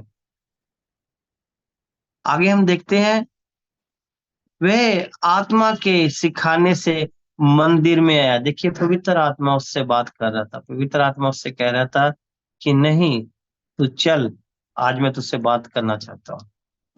आज जो तुझ में अपना आत्मा भेजने वाला है, मैं आज तुझे उसका दर्शन देने वाला हूँ। तो हम क्या देखते हैं आगे, जब माता पिता उस बालक यीशु को भीतर लाए कि उसके लिए व्यवस्था की रीति के अनुसार करे, तो उन उसने उसे अपनी गोद में लिया और परमेश्वर का धन्यवाद करके कहा, हे स्वामी, अब तू अपने दास को अपने वचन के अनुसार शांति से विदा कर। उसने कहा कि हे परमेश्वर, तू अब अपने दास को शांति से विदा कर, कि प्रभु अब मैंने तेरे उद्धार को देख लिया है। परमेश्वर, मैंने तेरे उद्धार को देख लिया है। जब हमारे जीवनों में, जब तक हम इस शरीर में थे, शारीरिक तौर पर जी रहे थे, हमें ना तो स्वर्ग की बातें पता थी और ना ही हम नरक की बातों बातों से अवगत थे। लेकिन ये समा जो अब हमारे जीवनों में चल रहा है, हमें प्रभु ने नरक के बारे में भी और स्वर्ग के बारे में भी बताया। लेकिन परमेश्वर ने साथ में हमें एक ये भी हिदायत दी है, प्रभु ने एक हम पर ये बहुत बड़ा अनुग्रह किया। परमेश्वर ने कहा कि मैंने तुम्हारे आगे दोनों ही मार्ग रख दिए हैं। लेकिन खुदा कह रहा है वहां पर, पता कि लेकिन मैं चाहता हूं कि तू सच्चाई के साथ चले, तू मेरी आज्ञाओं को माने, तू मेरे पीछे हो ले। और जितने भी आज तक यीशु के पीछे हुए हैं ना, उनमें से कोई भी डूबने नहीं पाया। देखिए शरीर तो चाहे डूबेगा, लेकिन आत्मा नहीं डूबती। और परमेश्वर आत्मा में अपने लोगों को बुलाता है, क्योंकि शरीर तो हमारा एक ना एक दिन सोएगा। जैसे कल भी हमने बात की थी कि शरीर की एक लिमिटेशन है। अगर हम देख ले कि ज्यादा अच्छा खाएंगे तो हम 80 साल जी लेंगे, हम 90 साल जी लेंगे, हम 100 साल, 110 साल जी लेंगे, लेकिन उसके बाद हमें जाना पड़ेगा। हमारी बॉडी जो है वो उन अंगों को दोबारा सही मांसपेशियों को तंदुरुस्त नहीं बना सकती। और हम यहाँ पर क्या देखते हैं, यहाँ पे वो कह रहा है कि परमेश्वर अपने वचन के अनुसार शांति से अब मुझे विदा कर। वो परमेश्वर से अब कह रहा है कि प्रभु मैंने आपके उद्धार को देख लिया है। और 30 आयत में लिखा है, क्योंकि मेरी आंखों ने तेरे उद्धार को देख लिया है। आज हमारे पास उद्धार कहाँ पे है? हमारे पास उद्धार हमारे हाथों में है। जब हम प्रभु के घर में जाते हैं अपनी अपनी बाइबल्स को लेके, वो बाइबल्स हमारा उद्धार है, क्योंकि उसी के अंदर ये वचन लिखे हुए हैं। मैं उसी में से पढ़कर आपको बता रहा हूं। हमें भी परमेश्वर का दर्शन होता है, हमसे भी प्रभु का आत्मा बात करता है, हमें भी प्रभु अपने भवन में ले जाता है। हमें भी परमेश्वर कहता है कि आज मैं तुझे अपना दर्शन दूंगा, आज तू मेरी आवाज को सुनेगा, आज तू मेरे दर्शन को पाएगा। और सचमुच बहुतों की परमेश्वर ने आंखें खोली हैं। वो इसलिए खोल दी हैं ताकि वो देखे और टेस्टमनीज दे, वो गवाहियां दे, वो लोगों को बताएं कि सचमुच में मैंने परमेश्वर को देखा है और मैं जानता हूं कि वो परमेश्वर कैसा है। वो जितना अनुग्रहकारी है ना, जितना वो क्रोध करने में धीमा है, जितना वो कार्य और अनुग्रह करने में जितना तेज फास्ट है वो, लेकिन अगर एक इंसान जिद करने बैठ जाए तो फिर परमेश्वर जब उसकी तरफ पीठ कर लेता है तो अंधकार उसको आकर घेर लेगा। परमेश्वर ने यहाँ पर देखिए ये सारी बातें हो रही थी, और मरियम और उसका पिता यूसुफ बड़े हैरान हो रहे थे कि ये बालक जब से आया है अजीब अजीब सा ही हो रहा है। देखिए आपको एक और ये बात थोड़ी सी बाइबल में नहीं है, लेकिन रब्बियों ने जैसा समझाया उनके अनुसार है। प्रभु यीशु मसीह जब इस धरती पर पैदा हुए थे तो जिस जगह पर वो पैदा हुए थे उस जगह पर रोशनी हो गई थी, उस घर के अंदर रोशनी आ गई थी।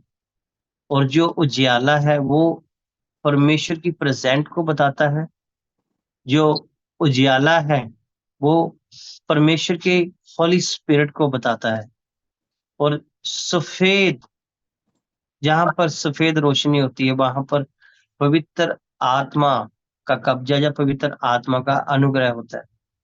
तो प्रभु यीशु मसीह को वहां पर जो लोग थे उन्होंने कैसे पहचाना? उन्होंने ऐसे ही पहचाना क्योंकि बालक तो चरनी में था, लेकिन बगैर किसी कैंडल के वहां पर उजियाला था।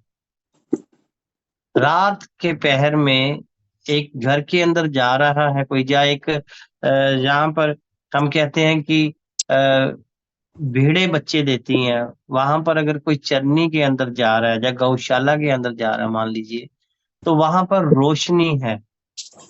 वहां पर रोशनी कैसे होगी? उन्हें समझ आ गया कि यही वो परमेश्वर का उद्धार है। और यहाँ पर यही उद्धार जैसे उन चरवाहों ने देखा जो यरूशलेम जो बैतलहम में थे, जो यरूशलेम की में मंदिर में जो कुर्बान होने वाली भेड़ें थी उनको तैयार किया करते थे, उन्हें संभाला करते थे। उन्होंने जैसे दर्शन पाया और उन्होंने जैसे प्रभु के अनुग्रह को देखा, ऐसा ही अनुग्रह यहाँ पर शिमोन नामक इस इंसान ने परमेश्वर का देख लिया।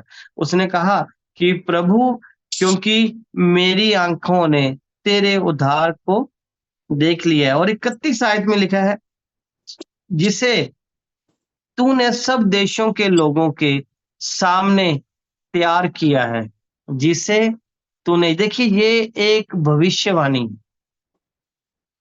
एक तो वो अपने जीवन की बात कर रहा है, लेकिन एक वो पास्ट, प्रेजेंट और फ्यूचर, एक वो फ्यूचर की बात कर रहा है। क्या बात कर रहा है? जिसे तूने सब देशों के लोगों के सामने तैयार किया है। तूने सब राजाओं के सामने इसे तैयार किया प्रभु। कि वह अन्य जातियों को प्रकाश देने के लिए ज्योति और तेरे निज लोग इज़राइल की महिमा हो। तो वो हमारे लिए क्या है? हमारे लिए वो ज्योति है।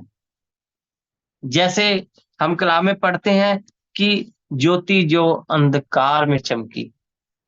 तो प्रभु यीशु मसीह वो रोशनी है, प्रभु यीशु मसीह वो लाइट है, प्रभु यीशु मसीह मार्कर वो अनुग्रह है जो हमें इंसानों को स्वर्ग तक पहुंचा देता है। हम कई बार फोटो देखते हैं ना, एक फोटो होती है और बीच में एक खाई होती है, और उस खाई में पार होने के लिए क्या होता है? एक क्रोस लटकाया होता है, या फिर यीशु मसीह को बताया होता है कि यीशु मसीह ने अपने हाथ एक इस खाई के दूसरे कोने पर और एक हाथ दूसरे कोने पर लगाया होता है, और जो इंसान प्रभु के संग सही है वो उसको ऊपर चलकर जाते हैं, और वो बहुत कम होते हैं, वो बहुत कम होते हैं। ये जिसने भी इमेजिनेशन की, ये क्यों उसने उसने दुनिया को देखते हुए ये इमेजिनेशन की कि सच में आज के समय में इंसान इतना डींग मार हो चुका है, इतना ढीठ हो चुका कि वो परमेश्वर के अनुग्रह को समझ ही नहीं पाता। वो कि वो परमेश्वर के अनुग्रह को समझ ही नहीं पा रहा है। किस लिए? इसलिए कि वो अपने जीवन को परमेश्वर के हाथों में सौंप नहीं पा रहा। लेकिन जैसे ही वो सौंपता है तो उसके जीवन में, जैसे ये शिमोन को पता लग गया कि उसके जीवन में आज अनुग्रह हो चुका है, कि अब वो चाहे इस दुनिया से चला भी जाए तो उसे कोई भी परवाह नहीं है। आज वो ऐसी शांति को पा चुका है कि प्रभु उसके जीवन में आ चुके हैं, उसने प्रभु के दर्शन को पा लिया है। देखिए, हमें यीशु मसीह का दर्शन हो जाए ना, ये दिन, ये पल सबसे ज्यादा प्यारा है। ये सबसे ज्यादा प्यारा है कि इससे ज्यादा प्यारा हमारे जीवनों में कुछ भी नहीं है, इससे कीमती कुछ नहीं है। क्यों? क्योंकि जगत का उद्धारकर्ता, जगत का रचनेहार हमारी आंखों के सामने आ गया और हम जीवित उसे देख रहे हैं।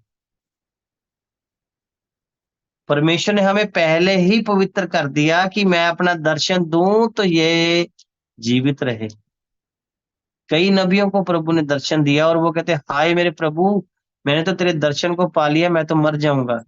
प्रभु कहता, नहीं, मेरा अनुग्रह तुझ पर हुआ, मैंने तुझे पहले पवित्र करना शुरू कर दिया था।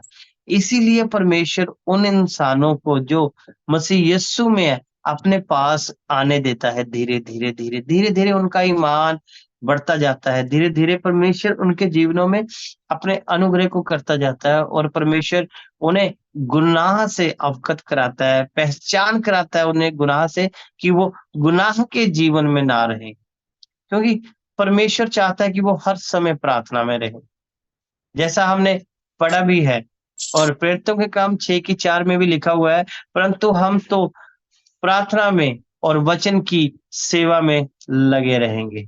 ये कौन है? ये वो लोग हैं जो प्रभु से प्रेम करते हैं। इनमें क्या खासियत है? इनमें खासियत ये है, ये परमेश्वर ही को सब कुछ दे चुके हैं। आप कहेंगे मैं बाहर की बातें बीच में ज्यादा ऐड करता हूँ, इसके लिए क्षमा चाहता हूँ, लेकिन कुछ बातें ऐसी हैं कि जिनको मैं बोलना चाहता हूँ आपसे, तो मुझे इसके लिए क्षमा करें। ये एक बात ऐसी है कि एक ये अमेरिका की बात है, अमेरिका की एक चर्च की बात है कि सब लोग जो थे वो प्रार्थना कर रहे थे, और जो बंदगी है उसका आगाज हुआ और पवित्र आत्मा ने सबको ब्लेस किया। और लास्ट समय आया, क्या हुआ? उस समय में जब आखिरी प्रार्थना होनी थी, आखिरी गीत चल रहा था, तो एक थाली एक बच्चे को पकड़ा दी और उस बच्चे को कहा कि आप जो जो दान देना चाहता आप दान उठा कर ले आए। तो वो सबके आगे गया, सबने अपना दान डाला, सबने डाला, सबने डाला। तो क्या हुआ? तो वो स्टेज के आगे आया और उसने उस थाली को ऊंचाई पर नहीं रखा, उसने उस थाली को वहीं स्टेज के नीचे रख दिया, और उसने अपनी जेबों में हाथ डाला और अपनी जेबें जो है वो, मैं देखा कि कोई पैसा नहीं, उसने अपनी जेबें बाहर निकाल दी। और फिर उसने क्या किया? फिर उसने अपने आप को उस प्रभु के उस दिए हुए दान की थाली में डाल दिया, और कहता, प्रभु मैं ही हूं प्रभु, तू मुझे ही ले ले। उसने खुदा को क्या दिया। तो इन बातों में, इन ऐसी ऐसी बातों से जिससे हमारा आत्मिक बल बढ़ता है, जिससे हम आत्मा में और मजबूत होते हैं, कि हमें जो परमेश्वर में अनुग्रह मिला है, कि इस अनुग्रह में हमारा जीवन प्रफुल्लित हो उठे। इस अनुग्रह में हमारा जो जीवन है वो परमेश्वर में आनंदमय हो उठे, ताकि हम खुदा में और भी बढ़े, और भी फल लाएं, और हम ऐसे कार्यों में जुट जाएं जिससे कि दूसरों के जीवन में परमेश्वर की रोशनी आने पाए। और यहाँ पर ये इंसान जो परमेश्वर की आत्मा में चलता था, परमेश्वर की आत्मा से ही बात करता था, और परमेश्वर इसे इससे अपनी भविष्यवाणियां, अपने कलाम की बातें प्रभु इस पर खोलते थे, इसे सिखाते थे प्रभु। और क्या लिखा हुआ है यहाँ पर, मैं 32 आयत फिर पढ़ूंगा आपके लिए। यहाँ पे लूका 2 उसकी 32 में लिखा है कि वह अन्य जातियों को प्रकाश देने के लिए, वो हमें, मैं अन्य जाति था, आप जो प्यारे भाई बहन है, आप भी अन्य जातियां थे। और चाहे कोई मसीह घराने में भी जन्म ले, जब तक वो मसीह में जन्म ना लेगा, वो अन्य जातियां ही है। चाहे हम यहूदियों में भी जन्म ले लें, लेकिन जो यहूदी मसीह यीशु में जन्म ना ले, वो यहूदी भी यहूदी नहीं है। तो यहूदी कौन है? वो जो यहोवा की बातों को मानते हैं, जो यहोवा के भेजे हुए पर विश्वास करता है, वो जो यहोवा के मसाए को पहचानता है, वो रियल यहूदी है। तो आगे क्या लिखा है, और तेरे निज लोग इज़राइल की महिमा हो। अब 33 आयत में लिखा हुआ है क्या, उसका पिता और उसकी माता इन बातों से जो उसके विषय में कही जा रही थी आश्चर्य करते रहे। वो आश्चर्य करते थे कि ये कैसे हो सकता है, ये बालक है, ये छोटा सा है, ये तो हमें पता है कि हम ही ने देखा कि जब ये पैदा हुआ तो तब रोशनी हो गई थी। हम ही ने देखा कि वो 2 मनुष्य वहां पर आए थे। हम ही ने देखा कि इसकी भविष्यवाणी जो है कि वो परमेश्वर ने सपने में की, और परमेश्वर के दूत ने आके उन्हें ये बताया कि तेरे जो तू पवित्र आत्मा से गर्भवती होगी। लेकिन ये इंसान को कैसे ये पता लग गया? तो वो इन बातों के विषय में बहुत ज्यादा हैरान थे कि ऐसे कैसे हो गया कि मेरे मेरे अंदर की बातें सामने वाला इंसान कैसे जान पाएगा? मेरे अंदर की बात जो मैं परमेश्वर के वचन को सुन रहा हूँ, या सीख रहा हूँ, या मैं जिसमें आगे बढ़ रहा हूँ, ये कैसे जानते हैं कि मैं यही वचन की बातों को जानता हूँ, इन्हीं को ही समझता हूँ? पवित्र आत्मा खोलता है। पवित्र आत्मा एक ही आत्मा है, इसीलिए वो सबको जानता है। प्रभु ने कोई हमें दूसरा आत्मा नहीं पिलाया, ना ही हमें दूसरा आत्मा हमें दिया गया है। हमें एक ही आत्मा दिया गया है, मसीह यीशु के लहू बहाने के वसीले से। वो उसी लहू को देखकर ही हमारे पास आता है, वो ऐसे नहीं आता है। अगर हम कहें कि नहीं हमारे जीवनों में ऐसे मसीह यीशु आएगा, प्रभु का आत्मा नहीं आता है। वो उस मेमने के लहू को पहचानता है। वो मेमने के लहू को, उस परमेश्वर के मेमने को पहचानता है, उसके लहू की खुशबू को पहचानता है। और जब वो खुशबू को पहचानता है तो वो उसी घर में आता है जिस घर में उसका लहू लगा हो। और जिस घर में उसका लहू नहीं लगा, वो उस घर में नहीं आता। और वही आत्मा यहाँ पर कार्य कर रहा था, वही आत्मा यहाँ पर इस शिमोन को बता रहा था कि यही परमेश्वर का मसाया है, जो इज़राइल को उद्धार देगा, जो अन्य जातियों में रोशनी बनेगा। अन्य जातियां इसके उजियाले में चलना शुरू हो जाएंगी, और वो अपने सारे पापों से फिरेंगे, और वो पूर्ण रीति से इसमें सट जाएंगे, और वो एक हो जाएंगे। जैसे हमारे हाथ, हमारी देह के अंग तो बहुत हैं, लेकिन क्या कभी हमारे दाहिने हाथ ने हमारे बाएं हाथ से कहा कि मैं तेरा साथ नहीं दूंगा? कभी भी नहीं ऐसा हुआ। तो क्यों ऐसा नहीं हुआ?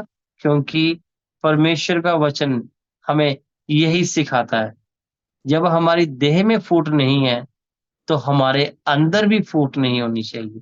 हम जब भी प्रभु के वचन में बढ़ते हैं तो हमें प्रभु यही सिखाते हैं कि हम एक देह हैं, हम परमेश्वर के एक ही आत्मा से खरीदे हुए हैं, एक ही मेमने का लहू हमारे लिए बहाया गया है, एक ही कुर्बानी हमारे लिए दी गई है, एक ही रास्ता हमारे लिए संकरा रखा गया है, ताकि उस संकरे रास्ते से चलते हुए परमेश्वर की महिमा करते हुए परमेश्वर के भवन तक हम पहुंचने पाए।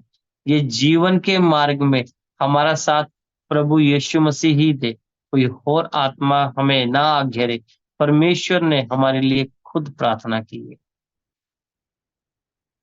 तब शिमोन ने उसको आशीष देकर उसकी माता मरियम से कहा, देख वह तो इज़राइल से बहुतों के गिरने और उठने के लिए और एक ऐसा चिन्ह होने के लिए ठहराया गया है जिसके विरोध में बातें की जाएगी, जिसके विरोध में बातें की जाएंगी। प्रभु पहले ही देखिए अपने आत्मा से प्रभु यीशु मसीह परमेश्वर के लिए ही भविष्यवाणियां आत्मा कर रहा है यहाँ पर, कि प्रभु मसाया जो हमारा उद्धार करता आने वाला है उसके लिए कैसी बातें यहाँ पर होने वाली है।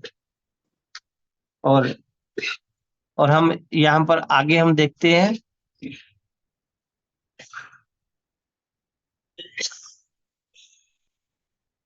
वन तेरा प्राण भी तलवार से वार पार छिद जाएगा, इससे बहुत हृदयों के विचार प्रकट होंगे, इससे बहुत सारे हृदयों के विचार प्रकट होंगे। तो हमें यहाँ पे ये चीज समझ आती है कि परमेश्वर ने जो अपने आत्मा से हमारे लिए रखा है वो हमारे लिए अनुग्रह को ही प्रकट करता है। प्रभु ने जो भी हमारे लिए आज तक कहा है, प्रभु हमें कहता है कि तुम प्रार्थना में रहो। हम जब हम प्रार्थना में रहना शुरू कर देते हैं, जैसे ही हम खुदा के वचनों में रहकर बढ़ना शुरू कर देते हैं, तो हमारे लिए प्रभु परमेश्वर अपने चिन्ह को प्रकट कर देता है। परमेश्वर हमसे बात करना शुरू कर देता है। परमेश्वर अपने वचन से ही हमसे बात करता है। प्रभु हमें अपने अपने दर्शन देगा। प्रभु हमें रोया में जब हम सोते हैं, प्रभु तब हमें उठाकर अपने पास ले जाएगा। प्रभु प्रभु हमें अपने हाथों में बिठाएगा, जहां तक कि प्रभु हमसे वैसे ही मिलेगा जैसे प्रभु इज़राइल में उस यरूशलेम में अपने प्रेरितों से जब वो मुर्दों में से जी उठा मिलता था। आज भी वो वही वस्त्र पहने हुए हमें मिलता है। उसका वस्त्र आज भी वही है। आज भी उसके अगर हम हाथों में अगर उसके जहां पर कीलों के छेद है, अगर वहां पर हम आज भी उंगली Recording in लगाकर हम देख progress. सकते हैं। तो प्रभु हम पर अनुग्रह करे। प्रभु हमें सिखाए कि जैसे शिमोन ने ये अपना शिमोन ने जैसे अपना ईमान दिखाया और प्रभु के संग चला और परमेश्वर ने उससे बातें की और खुदा ने उसके ऊपर अपना वचन खोला और उसने भविष्यवाणियां की और उसने कहा कि प्रभु अब मैं खुशी से इस जगत से जाने के लिए तैयार हूं, क्योंकि मैंने तेरे उद्धार को देख लिया। हम भी ऐसे ही प्रार्थना में लगे रहें कि प्रभु हम चाहे प्रभु जी हमारा आज का ही दिन प्रभु जी इस धरती पर हो। प्रभु हम तेरे संग ही बने रहें, तेरे कदमों में ही रहें, और प्रभु खुदाबंद तेरा दाहिना हाथ हमारे जीवनों में हमेशा बना रहे।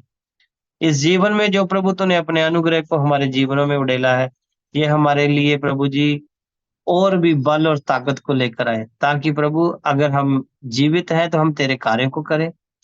अगर प्रभु हमारे जीवन में इतना ही समय है तो भी प्रभु हम तेरी ही महिमा करें। प्रभु सब कुछ तेरे हाथों में दे। जैसे प्रभु उस इंसान ने जिसके पास देने के लिए कुछ ना था, उसने उस दान की थाली में अपने आप को खड़ा कर दिया। प्रभु हम भी करें। तो प्रभु के इस छोटे से मैसेज से आपको बहुत सारी आशीष और बरकत मिले और प्रभु आपको ब्लेस करे। प्रभु का अनुग्रह आपके घरानों में बने और परमेश्वर आपसे अपने आत्मा के कार्य ले, आप आत्मा में बलवान बने। परमेश्वर का वचन आपको तसल्ली दे, बल दे, और जैसे वचन में लिखा है कि हम तो प्रार्थना में और वचन की सेवा में लगे रहेंगे, तो हम ऐसे ही वचन की सेवा में लगे रहें।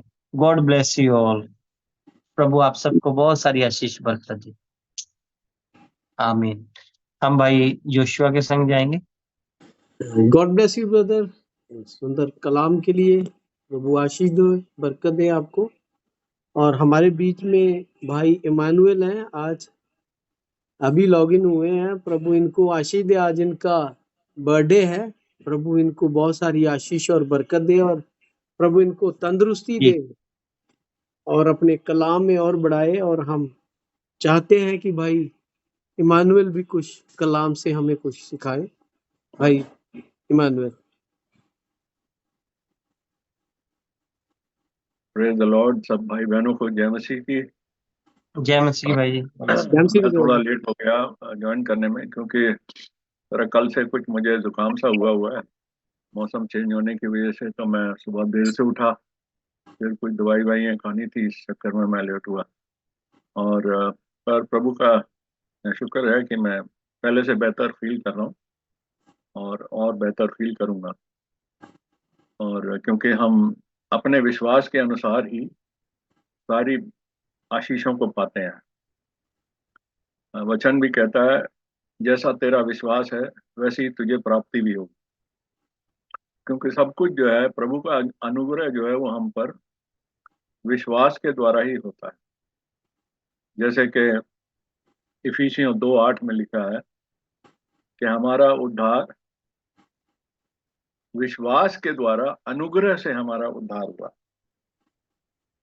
तो हमारा उद्धार तो अनुग्रह से होता है, पर अनुग्रह हम पर तब होता है जब हमारा विश्वास होता है। अगर हमारा विश्वास नहीं होगा तो हम पर अनुग्रह नहीं होगा। और हमारा विश्वास किस प्रकार का होगा कि हम परमेश्वर के वचन के एक एक शब्द को, एक एक आयत को, एक एक अक्षर को माने, किसी की सिखाई हुई रीतियों के अनुसार नहीं, बिल्कुल वैसे ही जैसे परमेश्वर के वचन में लिखा है। और जहां हमको नहीं समझ में आता तो परमेश्वर हमारे दिल को देखता है, हमारी भावना को देखता है, हमारी विचार को देखता है, और परमेश्वर बाध्य हो जाता है, ऑब्लिगेटेड हो जाता है कि परमेश्वर अपना वचन हमें समझाता है और बताता है। और अगर हम बिल्कुल अकेले हैं और बाइबल लेकर बैठे हैं और पढ़ने की कोशिश कर रहे हैं, समझने की कोशिश कर रहे हैं, हमारे आसपास कोई नहीं है, अपने आप को बड़ा अकेला पा रहे हैं, लाचार पा रहे हैं, पर परमेश्वर हमारे दिल की कंडीशन को जानता है। अगर हम सच्चे दिल से उसके वचन को सीखना चाहते हैं, उसके वचन पर चलना चाहते हैं, उसके वचन के भेदों को समझना चाहते हैं, तो परमेश्वर हमारे लिए कोई ना कोई ऐसा जरिया लाकर सामने खड़ा कर देता है। किसी मनुष्य को ले आता है, किसी टीचर को ले आता है, किसी संगति को ले आता है, और पवित्र आत्मा जो हमारे अंदर बैठा है वो हम में होकर हमें बताता है कि इसका ये अर्थ है। कोई भी मनुष्य जो सच्चे दिल से परमेश्वर को ढूंढता है वो कभी निराश नहीं होता। हम निराश कब होते हैं? जब हमारे ढूंढने में कसर है, हमारे खटखटाने में कसर है, हमारे मांगने में कसर है।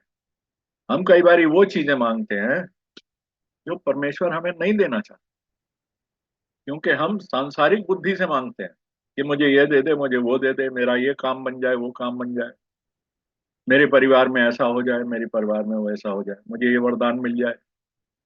कई बारी हम परमेश्वर से कहते हैं कि मुझे ये वाली गिफ्ट दे दे कि मेरे थ्रू मौजज़े हों और मेरे थ्रू मैं गैर जुबानें बोलूं, या मैं प्रीचिंग करूं, या मैं और कोई ऐसी गिफ्ट जिनके बारे में बाइबल में लिखा है वो मुझ में आ जाएं। परमेश्वर को पता है मैं किस चीज के काबिल हूँ। परमेश्वर मुझे वो देगा जिसके मैं लायक हूँ, और जो भी वो गिफ्ट देगा, पहला कुरिन्थियों 12 में पौलुस कहता है कि बहुत सारे वरदान तो हैं, बहुत सारी गिफ्ट तो हैं, पर आत्मा एक ही है। हमें कैसे पता लगेगा कि ये वाला गिफ्ट परमेश्वर की ओर से है, ये वाली टीचिंग परमेश्वर की ओर है, ये हीलिंग परमेश्वर की ओर है, ये प्रार्थना परमेश्वर की ओर से? कैसे पता लगेगा? क्योंकि आत्मा एक होना चाहिए। एक ही आत्मा से, पहला कुरिन्थियों 12:13 में लिखा है, हमने एक ही आत्मा से पवित्र आत्मा में होकर बपतिस्मा लिया है। एक ही आत्मा, अलग अलग आत्मा नहीं, क्योंकि वो आत्मा कौन है? वो आत्मा परमेश्वर है। गॉड इज स्पिरिट, यूहन्ना 4:24 में लिखा। परमेश्वर ही सत्य है, वही मार्ग है, और वो आत्मा है, और वही ज्योति है, जैसा भाई ने अभी हमको बताया। परमेश्वर जहां होता है वहां ज्योति होती है। और जब चेले उसके पास आकर पूछते थे कि तूने अभी इतना बड़ा सरमन दे दिया, इतना बड़ा प्रवचन सुना दिया, इतनी बड़ी भीड़ को रोटी खिला दी, इतने लोगों को चंगा कर दिया, इतनी बड़ी भीड़ तेरे साथ साथ घूमती है, पर तूने जो इनको सब ये बताया है, इसका मतलब क्या है? तब प्रभु ने कहा, ये इनके लिए तो यह दृष्टांत है, पर तुम्हारे लिए ये प्रकाशन है। जो प्रभु के पीछे चलने वाले उसके चेले होते हैं, जिनका पर्सनल एक्सपीरियंस, जिनका व्यक्तिगत अनुभव प्रभु के साथ होता है, प्रभु बाध्य होता है, प्रभु मजबूर होता है कि उनको वो बातें सिखा।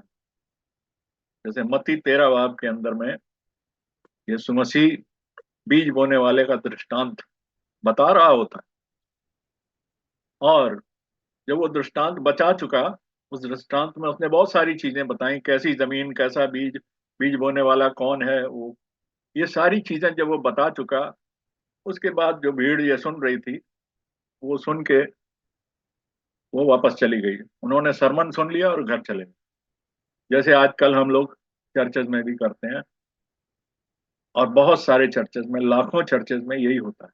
लोग आते हैं, कुर्सी पे बैठते हैं, सरमन सुनते हैं और घर चले जाते हैं, हाथ मिला लेते हैं, हेलो कर लेते हैं, उसके बाद किस्सा खत्म। पर यीशु मसीह के जो चेले थे, मत्ती 13 में लिखा, जब उसने वो सरमन खत्म कर दिया, दृष्टांत खत्म कर दिया, तो यीशु मसीह के चेले प्राइवेसी में, व्यक्तिगत रूप से उसके पास आए। ये यीशु मसीह के चेले की पहचान है, ये एक बिलीवर की पहचान है, कि जब वो कभी भी वचन को सुनता है या पढ़ता है या टीवी में देखता है, वो जाकर उसके ऊपर मनन करता है, मेडिटेट करता है, और उसको प्रार्थना के द्वारा उस वचन को दोबारा पढ़ता है बाइबल से। ये जो बात ये बोली गई, प्रभु मुझे समझ में नहीं आई पूरे तौर पे, हो सकता है मुझे समझ तो आ गई, पर क्या मेरी समझ में कोई गलती हो सकती है? क्या उस बंदे के बताने में कोई गलती हो सकती है? या उसने बताया तो सही, पर मुझे ही समझ में नहीं आया? कहीं भी कंफ्यूजन हो सकता है। तो चेले उसके पास, मत्ती 13 में लिखा है कि प्राइवेटली, पर्सनली उसके पास आए, और उन्होंने उससे पूछा, प्रभु ये तू दृष्टांतों में बातें क्यों करता है? ये तू सरमन में लेसन तो देता है, पर ये लेसन के पीछे तो बड़े बड़े भेद होते हैं, तो ये कैसे समझ में आएंगे? तब यीशु ने उन्हें कहा, क्योंकि तुम ज्योति की संतान हो, हालेलुया। इसलिए ये भेद तुम पर नाजिल होंगे, तुम्हें दिखाए जाएंगे, तुम्हारी समझ में आएंगे। और ऐसे लोगों के लिए वो लूका में भी कहता है, मत्ती में भी कहता है, सारी दुनिया के जो लोग हैं वो सरमन तो सुनते हैं, बाइबल तो पढ़ते हैं, बड़े बड़े सेमिनार तो करते हैं, बड़ी बड़ी प्रीचिंग करते हैं, बड़े बड़ी प्रीचिंग सुनते हैं, बड़ी बड़ी डिबेट्स में हिस्सा लेते हैं, कन्वेंशन में हिस्सा लेते हैं, पर उनके जीवन में वचन का कोई असर नहीं। उनके पास वचन की नॉलेज होगी, वो बाइबल की आयतें निकाल निकाल के ऐसे फेंकेंगे जैसे कि पूरी बाइबल उनको रटी हो। पर हमारे लिए बाइबल का ज्ञान जो है, हमारी नजात के लिए, हमारे उद्धार के लिए बाइबल का ज्ञान काफी नहीं। ज्ञान के आगे एक बहुत बड़ी चीज है, वो है प्रकाशन, जिसको उर्दू में मुकाशफा कहते हैं, जिसको हिंदी में, जिसको अंग्रेजी में रिवलेशन कहते हैं। यानी कि कोई चीज, कोई ऐसा भेद, रेवलेशन का मतलब होता है प्रकाशन होना, कोई ऐसा भेद जो छुपा हुआ हो, जो ज्ञात ना हो, जो समझ में ना आ रहा हो, जिसके ऊपर कवर लगा हो, वो हम पर खुल जाए। जब हम पर खुल जाएगा तो वो प्रकाशन मिल जाएगा। जब वो प्रकाशन मिल जाएगा तब वो जो बाइबल का ज्ञान हम ले या लिए घूम रहे हैं, उस ज्ञान का प्रकाशन मिल जाएगा। तब हमको समझ में आएगा कि बाइबल क्या कह रही है, प्रभु क्या कह रहा है, परमेश्वर क्या कह रहा है, और मुझे क्या करना है। प्रकाशन मिलता है पवित्र आत्मा के द्वारा, प्रकाशन मिलता है प्रभु के, परमेश्वर के अनुग्रह के द्वारा। पर इन सब के लिए विश्वास का होना जरूरी है। बगैर विश्वास के प्रभु हमसे बात नहीं करे। बाइबल कहती है जो मुझ पर विश्वास करते हैं वो ये जानते हैं कि मैं हूं और मैं एक ही परमेश्वर हूं। और जब इस विश्वास से वो मेरे पास आएंगे तो मैं उन्हें वो सारे भेद बताऊंगा जो उनके उद्धार के लिए जरूरी है। तभी बाइबल में लिखा है, मत्ती में भी और लूका में भी, कि आंखें होते हुए उनको दिखाई नहीं देगा, कान होते हुए उनको कुछ नहीं समझ में आएगा जो वो सुन रहे हैं, क्योंकि उनकी आत्मिक आंख और आत्मिक कान बंद है। हम शारीरिक आंख से तो बाइबल पढ़ सकते हैं, शारीरिक कान से सरमन सुन सकते हैं, शारीरिक जिस्म को लेकर चर्चेज में, इबादत में, मंडलियों में जा सकते हैं, गीत गा सकते हैं, भजन कर सकते हैं, सुन सकते हैं, सरमन सुन सकते हैं, बहुत अच्छा फील कर सकते हैं। उसके आगे क्या होता है? उसके आगे कुछ नहीं होता, उसके आगे सब खत्म। हम 100 साल तक भी एक चर्च में रेगुलरली जाएं, इसकी कोई गारंटी नहीं है कि हम कहाँ जाएंगे मरने के बाद। मरने के बाद जाने की गारंटी उसी को है जिसको आत्मिक आंख से दिखता है, जिसको आत्मिक कान से सुनता है, जिस पर परमेश्वर का अनुग्रह हुआ है। जब उस पर परमेश्वर का अनुग्रह होता है तो उस पर परमेश्वर के वचन का प्रकाशन होता है। उसको, ये जो वचन है, इतना गहरा वचन है, ये वचन जो है, ये किसी फिजिक्स, केमिस्ट्री या ज्योग्राफी की या सोशल साइंसेस की किताब नहीं है, ये एक ऑर्डिनरी हिस्ट्री की किताब नहीं है, ये परमेश्वर का वचन है। लोग जो सेमिनरी में पढ़ने जाते हैं, बाइबल कॉलेजेस में पढ़ने जाते हैं, बड़े बड़े बाइबल लेक्चर्स सुनने जाते हैं, बड़ी बड़ी असेंबलीज में जाकर ट्रेनिंग लेते हैं, क्या उनको वचन मिलता है? वचन का ज्ञान मिल जाता है, रट जाएगा उनको वो लेसन, पर उसके पीछे भेद क्या है वो नहीं मिलेगा। क्योंकि वो जिस सेमिनरी में जाएंगे, वो जिस कॉलेज में जाएंगे, वो जिस इंस्टीट्यूट में जाएंगे, उस इंस्टीट्यूट में एक करिकुलम है, एक उनका सिलेबस है, एक उनके यहाँ टीचर है या प्रोफेसर हैं या टीचर्स हैं। जो क्रिश्चियन यूनिवर्सिटीज या सेमिनरीज हैं, उनके पीछे उनका एक हेड ऑफिस है, उनके पीछे एक डॉक्ट्रिन है जो उनके बाप दादों ने, उनके प्रोफेसर्स ने उनको पढ़ाया कि ऐसे कहती है बाइबल। और वही बंदा किसी दूसरी सेमिनरी में चला जाए तो वहां जाके उसे पता लगेगा तो ये तो कुछ और पढ़ा रहा है, ये तो कहता है कि तुम्हारा उद्धार बपतिस्मे से होता है।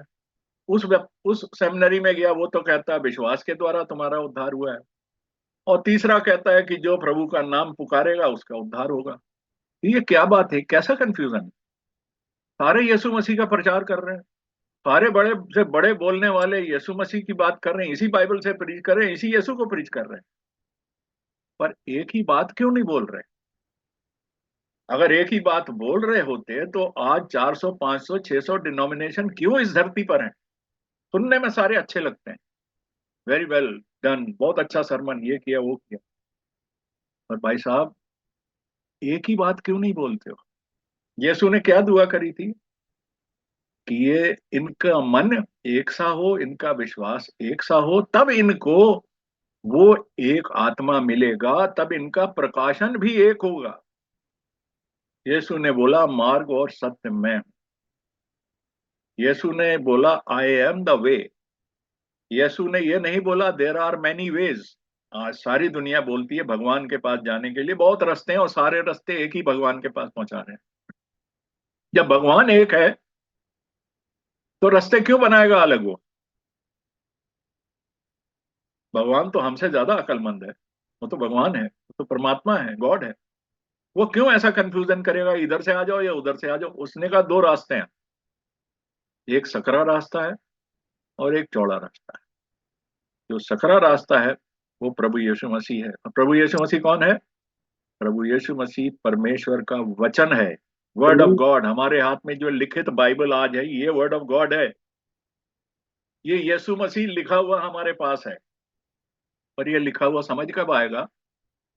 जब वो यीशु मसीह जो आज पवित्र आत्मा के रूप में हमारे साथ है और हमारे अंदर है, जब वो हमको इसी वचन को समझाएगा जो हम पढ़ रहे हैं, तब इस वचन को किताब की तरह रटेंगे नहीं, इस वचन को हम समझ पाएंगे। जैसे कि जब चेलों ने यीशु से पूछा, इन बातों को हमें समझा, मत्ती 13 में, तब यीशु ने उनको समझाया वो बीज क्या है, वो वचन क्या है, वो जमीन क्या है, बीज बोने वाला कौन है। यीशु ने उनको समझाया। किसके समझ में आई ये बात? उन चेलों के समझ में आई जो उसके डिसाइपल थे, जो उसके फॉलोअर थे, जो उसके साथ रहते थे, जो उसकी फेलोशिप में रहते थे।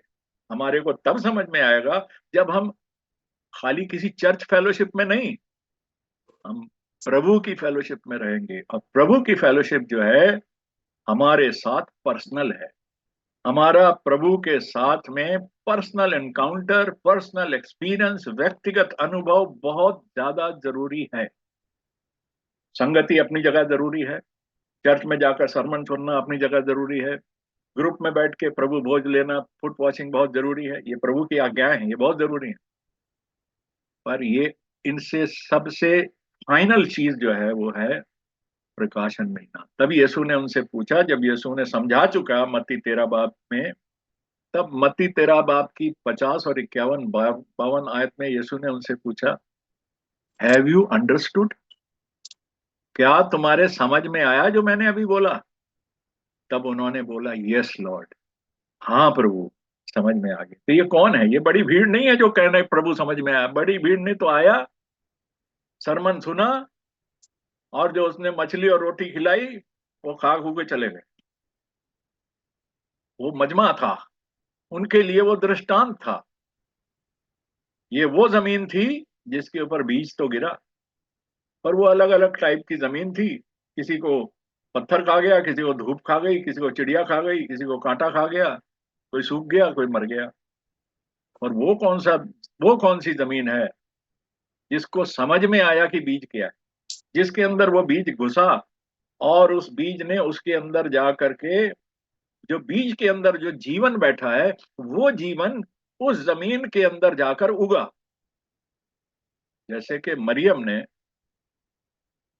जिब्राइल के संदेश को, जो जिब्राइल फरिश्ता था उसके संदेश को, वो संदेश कहां से लेके आया था? वो तो सिर्फ एक मैसेंजर था, जिब्राइल खुदा नहीं था, जिब्राइल मैसेंजर था। मैसेंजर और एंजल ये सेम चीज होते हैं। बाइबल में ये शब्द बदल बदल के यूज किए गए हैं, दोनों का मतलब एक ही है, यानी कि संदेश देने वाला, लाइक ए पोस्टमैन। पोस्टमैन का क्या काम है? पोस्टमैन का काम है कि वो चिट्ठी जिसके अंदर संदेश लिखा है वो सही जगह पे आकर उसको डिलीवर कर दे। वो पोस्टमैन डिलीवर करने के बाद वहां नहीं बैठता, वो फिर अगले घर चला जाता है या अपने दफ्तर चला जाता है। वो चिट्ठी को फिर, जिसको दी गई है चिट्ठी, वो इस चिट्ठी को खोलता, पहले वो चेक करता है क्या ये चिट्ठी मेरे नाम है। अगर उस चिट्ठी पे उसका नाम लिखा है तो ये मैसेज मेरे लिए। अब वो उस चिट्ठी को खोलेगा, उस चिट्ठी को पढ़ेगा, फिर उस चिट्ठी के अंदर जो संदेश लिखा है उसको वो विश्वास करेगा, बिलीव करेगा, तब उस संदेश का जो बेनिफिट है, उसकी जो उसकी जो गिफ्ट है, उसका जो वरदान है, तब उस बंदे को मिले। इसीलिए प्रभु का जो वचन है, जब तक इसको हम बिलीव ना करें, खाली सुन ना लें, खाली इसका ज्ञान ना कर लें, खाली ये बखान ना कर लेंगे मुझे बहुत कुछ आता, बहुत अच्छा बोल सकता हूँ, मैं रोज चर्च में जाता हूँ, मैं ये करता हूँ, मैं वो करता हूँ, ये सब अच्छी बातें हैं, ये बुरी बातें नहीं है, पर ये काफी नहीं है हमारी नजात। हमारी नजात इससे बहुत ऊपर है, और विश्वास के द्वारा अनुग्रह से हमारा उद्धार होता है। अनुग्रह उसको मिलता है जो विश्वास किस पर करता है? जो परमेश्वर के वचन पर विश्वास करता है। और यीशु ने कहा, जो मुझ पर विश्वास करता है वो मेरी आज्ञाओं को मानेगा। अलग अलग चर्चेज हैं, विश्वास तो सारे करते हैं यीशु मसीह पे, हम क्रिश्चियन हैं, जीसस क्राइस्ट मेरे लिए मरा, क्रूस पे ये हुआ, क्रूस पे वो हुआ, सब बहुत बातें करते हैं, बड़े इमोशनल भी हो जाते हैं, और वो दिन भी मनाते हैं कि यीशु क्रूस लेके गया, फिर यीशु तो वो पाम संडे को आ गया, फिर यीशु दफनाया गया, फिर यीशु जी उठा, सारी बातें मानते हैं। बाइबल को वो as a history, as a book of events मानते हैं। उसके पीछे जो एक आत्मा छुपा हुआ है वो उनके पास नहीं, क्योंकि उन पे अनुग्रह नहीं। अनुग्रह उस पर होता है जिसका विश्वास सच्चा हो, और विश्वास की परख हम नहीं कर सकते। मेरे विश्वास की परख कोई नहीं कर सकता, आपके विश्वास की परख कोई नहीं कर सकता। हमारे विश्वास की परख सिर्फ परमेश्वर कर सकता है, प्रभु कर सकता है। वो कैसे पता लगेगा कि प्रभु ने मेरे विश्वास के ऊपर अपनी मोहर लगा दी? ये कैसे पता लगेगा कि प्रभु ने मेरे विश्वास को ग्रहण किया? क्योंकि वो मुझ पर अपना अनुग्रह देगा। ये कंफर्मेशन है कि मेरा विश्वास पास हो गया वहां। अब अनुग्रह देगा तो क्या होगा? मुझे रेवलेशन मिलेगा, मुझे प्रकाशन मिलेगा। जब मुझे प्रकाशन मिलेगा तो यही वर्ड ऑफ गॉड बाइबल जो मैं पढ़ता हूं, ये मेरे सही तरीके से समझ में आने लगेगी। खाली समझ में नहीं आने लगेगी, समझ में तो सबके आ रही है, इतने सारे चर्च वाले के। सही तरीके से इसका जो असली भेद है वो समझ में आने लगेगा। यीशु मसीह के 12 चेले उसके साथ रोज घूमते थे, इकट्ठे खाते थे, इकट्ठे सोते थे, इकट्ठे फिरते थे, इकट्ठे सुनते सुनाते थे, इकट्ठे ही मौजे होते थे, इकट्ठे ही गैर जुबानें बोलते थे। ये सब कुछ काफी नहीं था। इकट्ठे ही चंगाई होती थी, ये भी काफी नहीं था। यीशु ने एक दिन सवाल पूछ लिया, इतना सिंपल सवाल कि इतने दिन से तुम लोग मेरे साथ घूम रहे हो, तुम्हें पता मैं हूं कौन? कोई कह रहा तू प्रॉफिट है, तू एलिया है, तू टीचर है, तू अध्यापक है, तू ये है, तू वो है। एक आदमी ने जवाब दिया जिसका नाम था पतरस। हम मत्ती 16 बाब के अंदर इसके बारे में पढ़ते हैं। पतरस ने कहा, तू जीवते परमेश्वर का पुत्र प्रभु यीशु मसीह। इमीडिएटली आंसर सही था। यीशु ने उसको शाबाश भी दी, तेरा आंसर सही है, कंफर्म कर रहा हूं।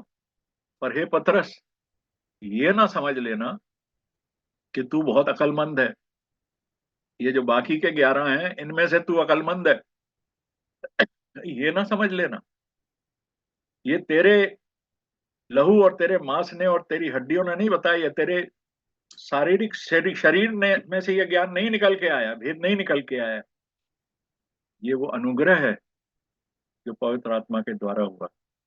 मेरे पिता ने जो स्वर्ग में है उसने तुझ पर ये प्रकाशन दिया है। और ये जो प्रकाशन है, इस प्रकाशन से पता लगा कि यीशु है कौन। हम लोग सारी जिंदगी भर चर्च में घूमते हैं, क्रिश्चियन कहलाते हैं, क्रिश्चियनिटी के नाम पे पता नहीं क्या क्या करते हैं। कहते हैं हम स्वर्ग में जा रहे हैं, यीशु मेरे लिए आ रहा है। बहुत बड़ा अचंबा, बहुत बड़ा सरप्राइज होगा जिनका यीशु के साथ में पर्सनल मेल मिलाप नहीं है, जिन पर अनुग्रह नहीं हुआ, जिनका विश्वास यीशु ने अप्रूव नहीं किया। खुदा ने, परमेश्वर ने अब्राहम के विश्वास को अप्रूव किया था, उस पर मोहर लगाई थी। इसीलिए अब्राहम जो था वो धार्मिक ठहरा। जिसको परमेश्वर धार्मिक ठहराते वो 100% परमेश्वर के कनेक्शन में है और स्वर्ग में जाएगा। इसीलिए जो जो वरदान, जो गिफ्ट्स खुदा ने अब्राहम को दी, वो इस दुनिया में किसी को नहीं दी। अब कोई सोचेगा कि अब्राहम को तो मैं जानता नहीं, मेरे तो बाप दादे के बाप दादे भी उसको नहीं जानते, हमने पढ़ा है उसके बारे में, तो गिफ्ट तो उसको मिली या उसके आसपास के रिश्तेदारों को मिली, और ये भी लिखा कि सारी दुनिया के लोगों को मिलेगी, तो मुझे कैसे मिलेगी? मेरे शहर के, मेरे कंट्री के, मेरी परिवार के लोगों को कैसे मिलेगी?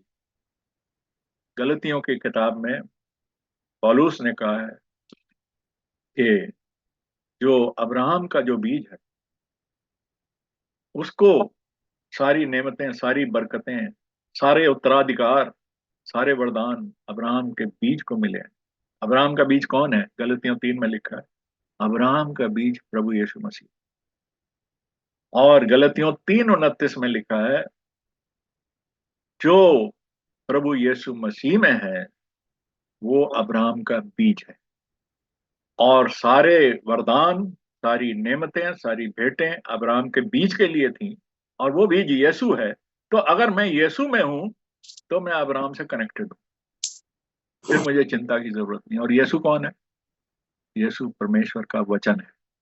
तो अगर मैं परमेश्वर के वचन से कनेक्टेड हूं, सही विश्वास के द्वारा मुझ पे अनुग्रह हुआ है, तो मैं अब्राहम का सीड, तब मुझे वो सारे के सारे वरदान मिलेंगे जो अब्राहम को प्रॉमिस थे, जो अब्राहम के अलावा किसी और से परमेश्वर ने बात नहीं करी थी, और जो अब्राहम के वंशावली से जुड़ गया है उसके ऊपर वो वरदान लागू होंगे। तो मैं और आप अब्राहम की वंशावली से कैसे जुड़ेंगे? प्रभु यीशु मसीह के द्वारा, वचन के द्वारा। हम सब इन बातों पर ध्यान रखें और प्रभु यीशु मसीह में जुड़े रहें और बने रहें। और हमारे भाई विशाल ने इतना अच्छा प्रवचन दिया, बाइबल की बातों को इतने सिंपल तरीके से, साधारण तरीके से बताया। और हालांकि मैं ज्वाइन नहीं था, फिर भी मेरी बेटी ने वो लाउड स्पीकर पर वो सरमन ऑन किया हुआ था, तो मैं पूरे घर में सुन रहा था। तो इस वजह से प्रभु हमारे भाई को और भी भाइयों को जो इस सेवा में लगे हुए हैं बहुत आशीषें दे, बहुत बरकत दे। और प्रभु ने ऐसे भाई हमारे साथ खड़े किए हैं, और ये प्रभु का ही वरदान है, उसका अनुग्रह है और उसकी भेंट है जो हमारे बीच में उसने ऐसे भाई दिए हैं, जो कि वचन के अलावा हमें बाहर की कोई तालीम नहीं देते, क्योंकि हमें पता है जो बातें वो कर रहे हैं वो वचन से हम खोल खोल के देख सकते हैं, और वो वचन से खोल के हमें पढ़ के सुनाते भी हैं, और हम विश्वास करते हैं, तभी हमको अ, उसकी ब्लेसिंग और उसकी आशीषें हमको तभी प्राप्त। प्रभु हम सबके साथ हो, और इस समय के लिए हम उसका धन्यवाद करते हैं। और over to brother Joshua. Thank you brother, God bless you. और हमें ऐसे संदेश के लिए प्रभु आपको बहुत अच्छा वरदान दे और भरे कलाम से, ताकि हम आपको और खाली कर सकें और हम अपने आप को भर सकें। प्रभु आशीष दे, बरकत दे आपको। और हम आखिरी दुआ सिस्टर रूथ के साथ करेंगे। Hallelujah hallelujah hallelujah hallelujah. सर्वशक्तिमान परमपिता परमेश्वर जी, आज दे दिन ਨੂੰ ਤੁਹਾਡਾ ਧੰਨਵਾਦ ਮੇਰੇ ਖੁਦਾ, ਤੁਹਾਡਾ ਸ਼ੁਕਰ ਕਰਦੇ ਆ ਮੇਰੇ ਖੁਦਾਵੰਦ ਖੁਦਾ। ਸਵੇਰ ਤੋਂ ਲੈ ਕੇ ਸਾਨੂੰ ਹੁਣ ਤੱਕ ਪ੍ਰਭੂ ਜੀ ਤੁਸੀਂ ਆਪਣੇ ਹੱਥਾਂ ਦੇ ਸੰਭਾਲਿਆ ਪ੍ਰਭੂ ਜੀ, ਸਾਡੇ ਤੇ ਦਇਆ ਕੀਤੀ, ਮਿਹਰਬਾਨੀ ਕੀਤੀ ਮੇਰੇ ਖੁਦਾਵੰਦ ਖੁਦਾ।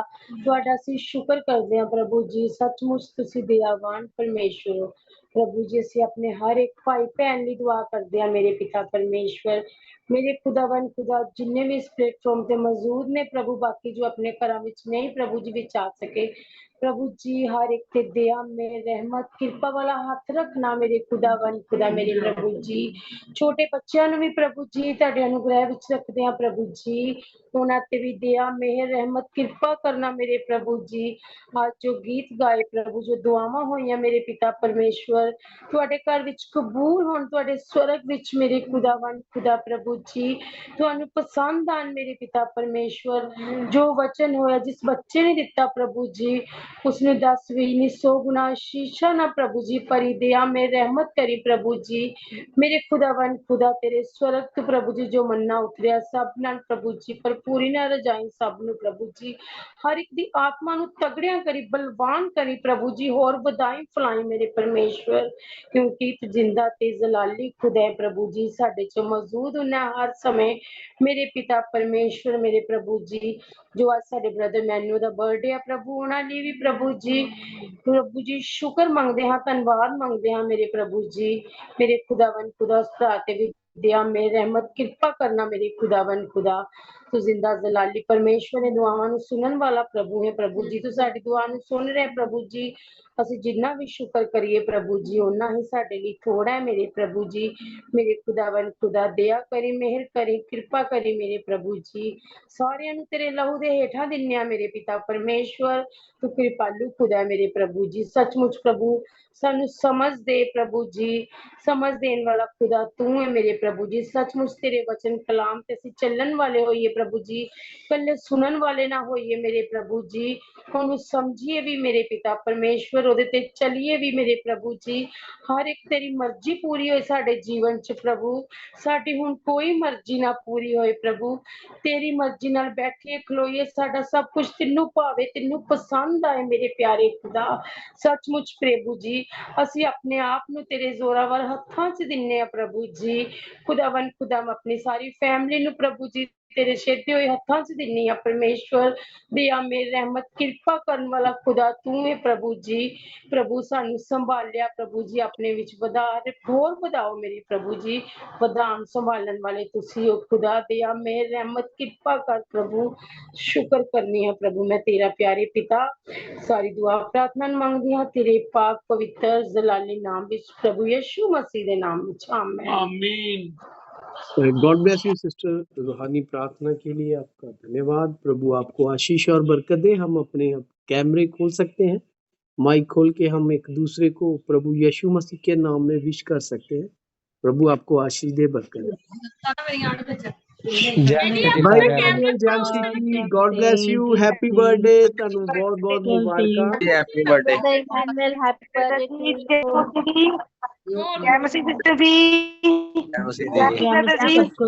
Praise the Lord, Veronica sister Angel.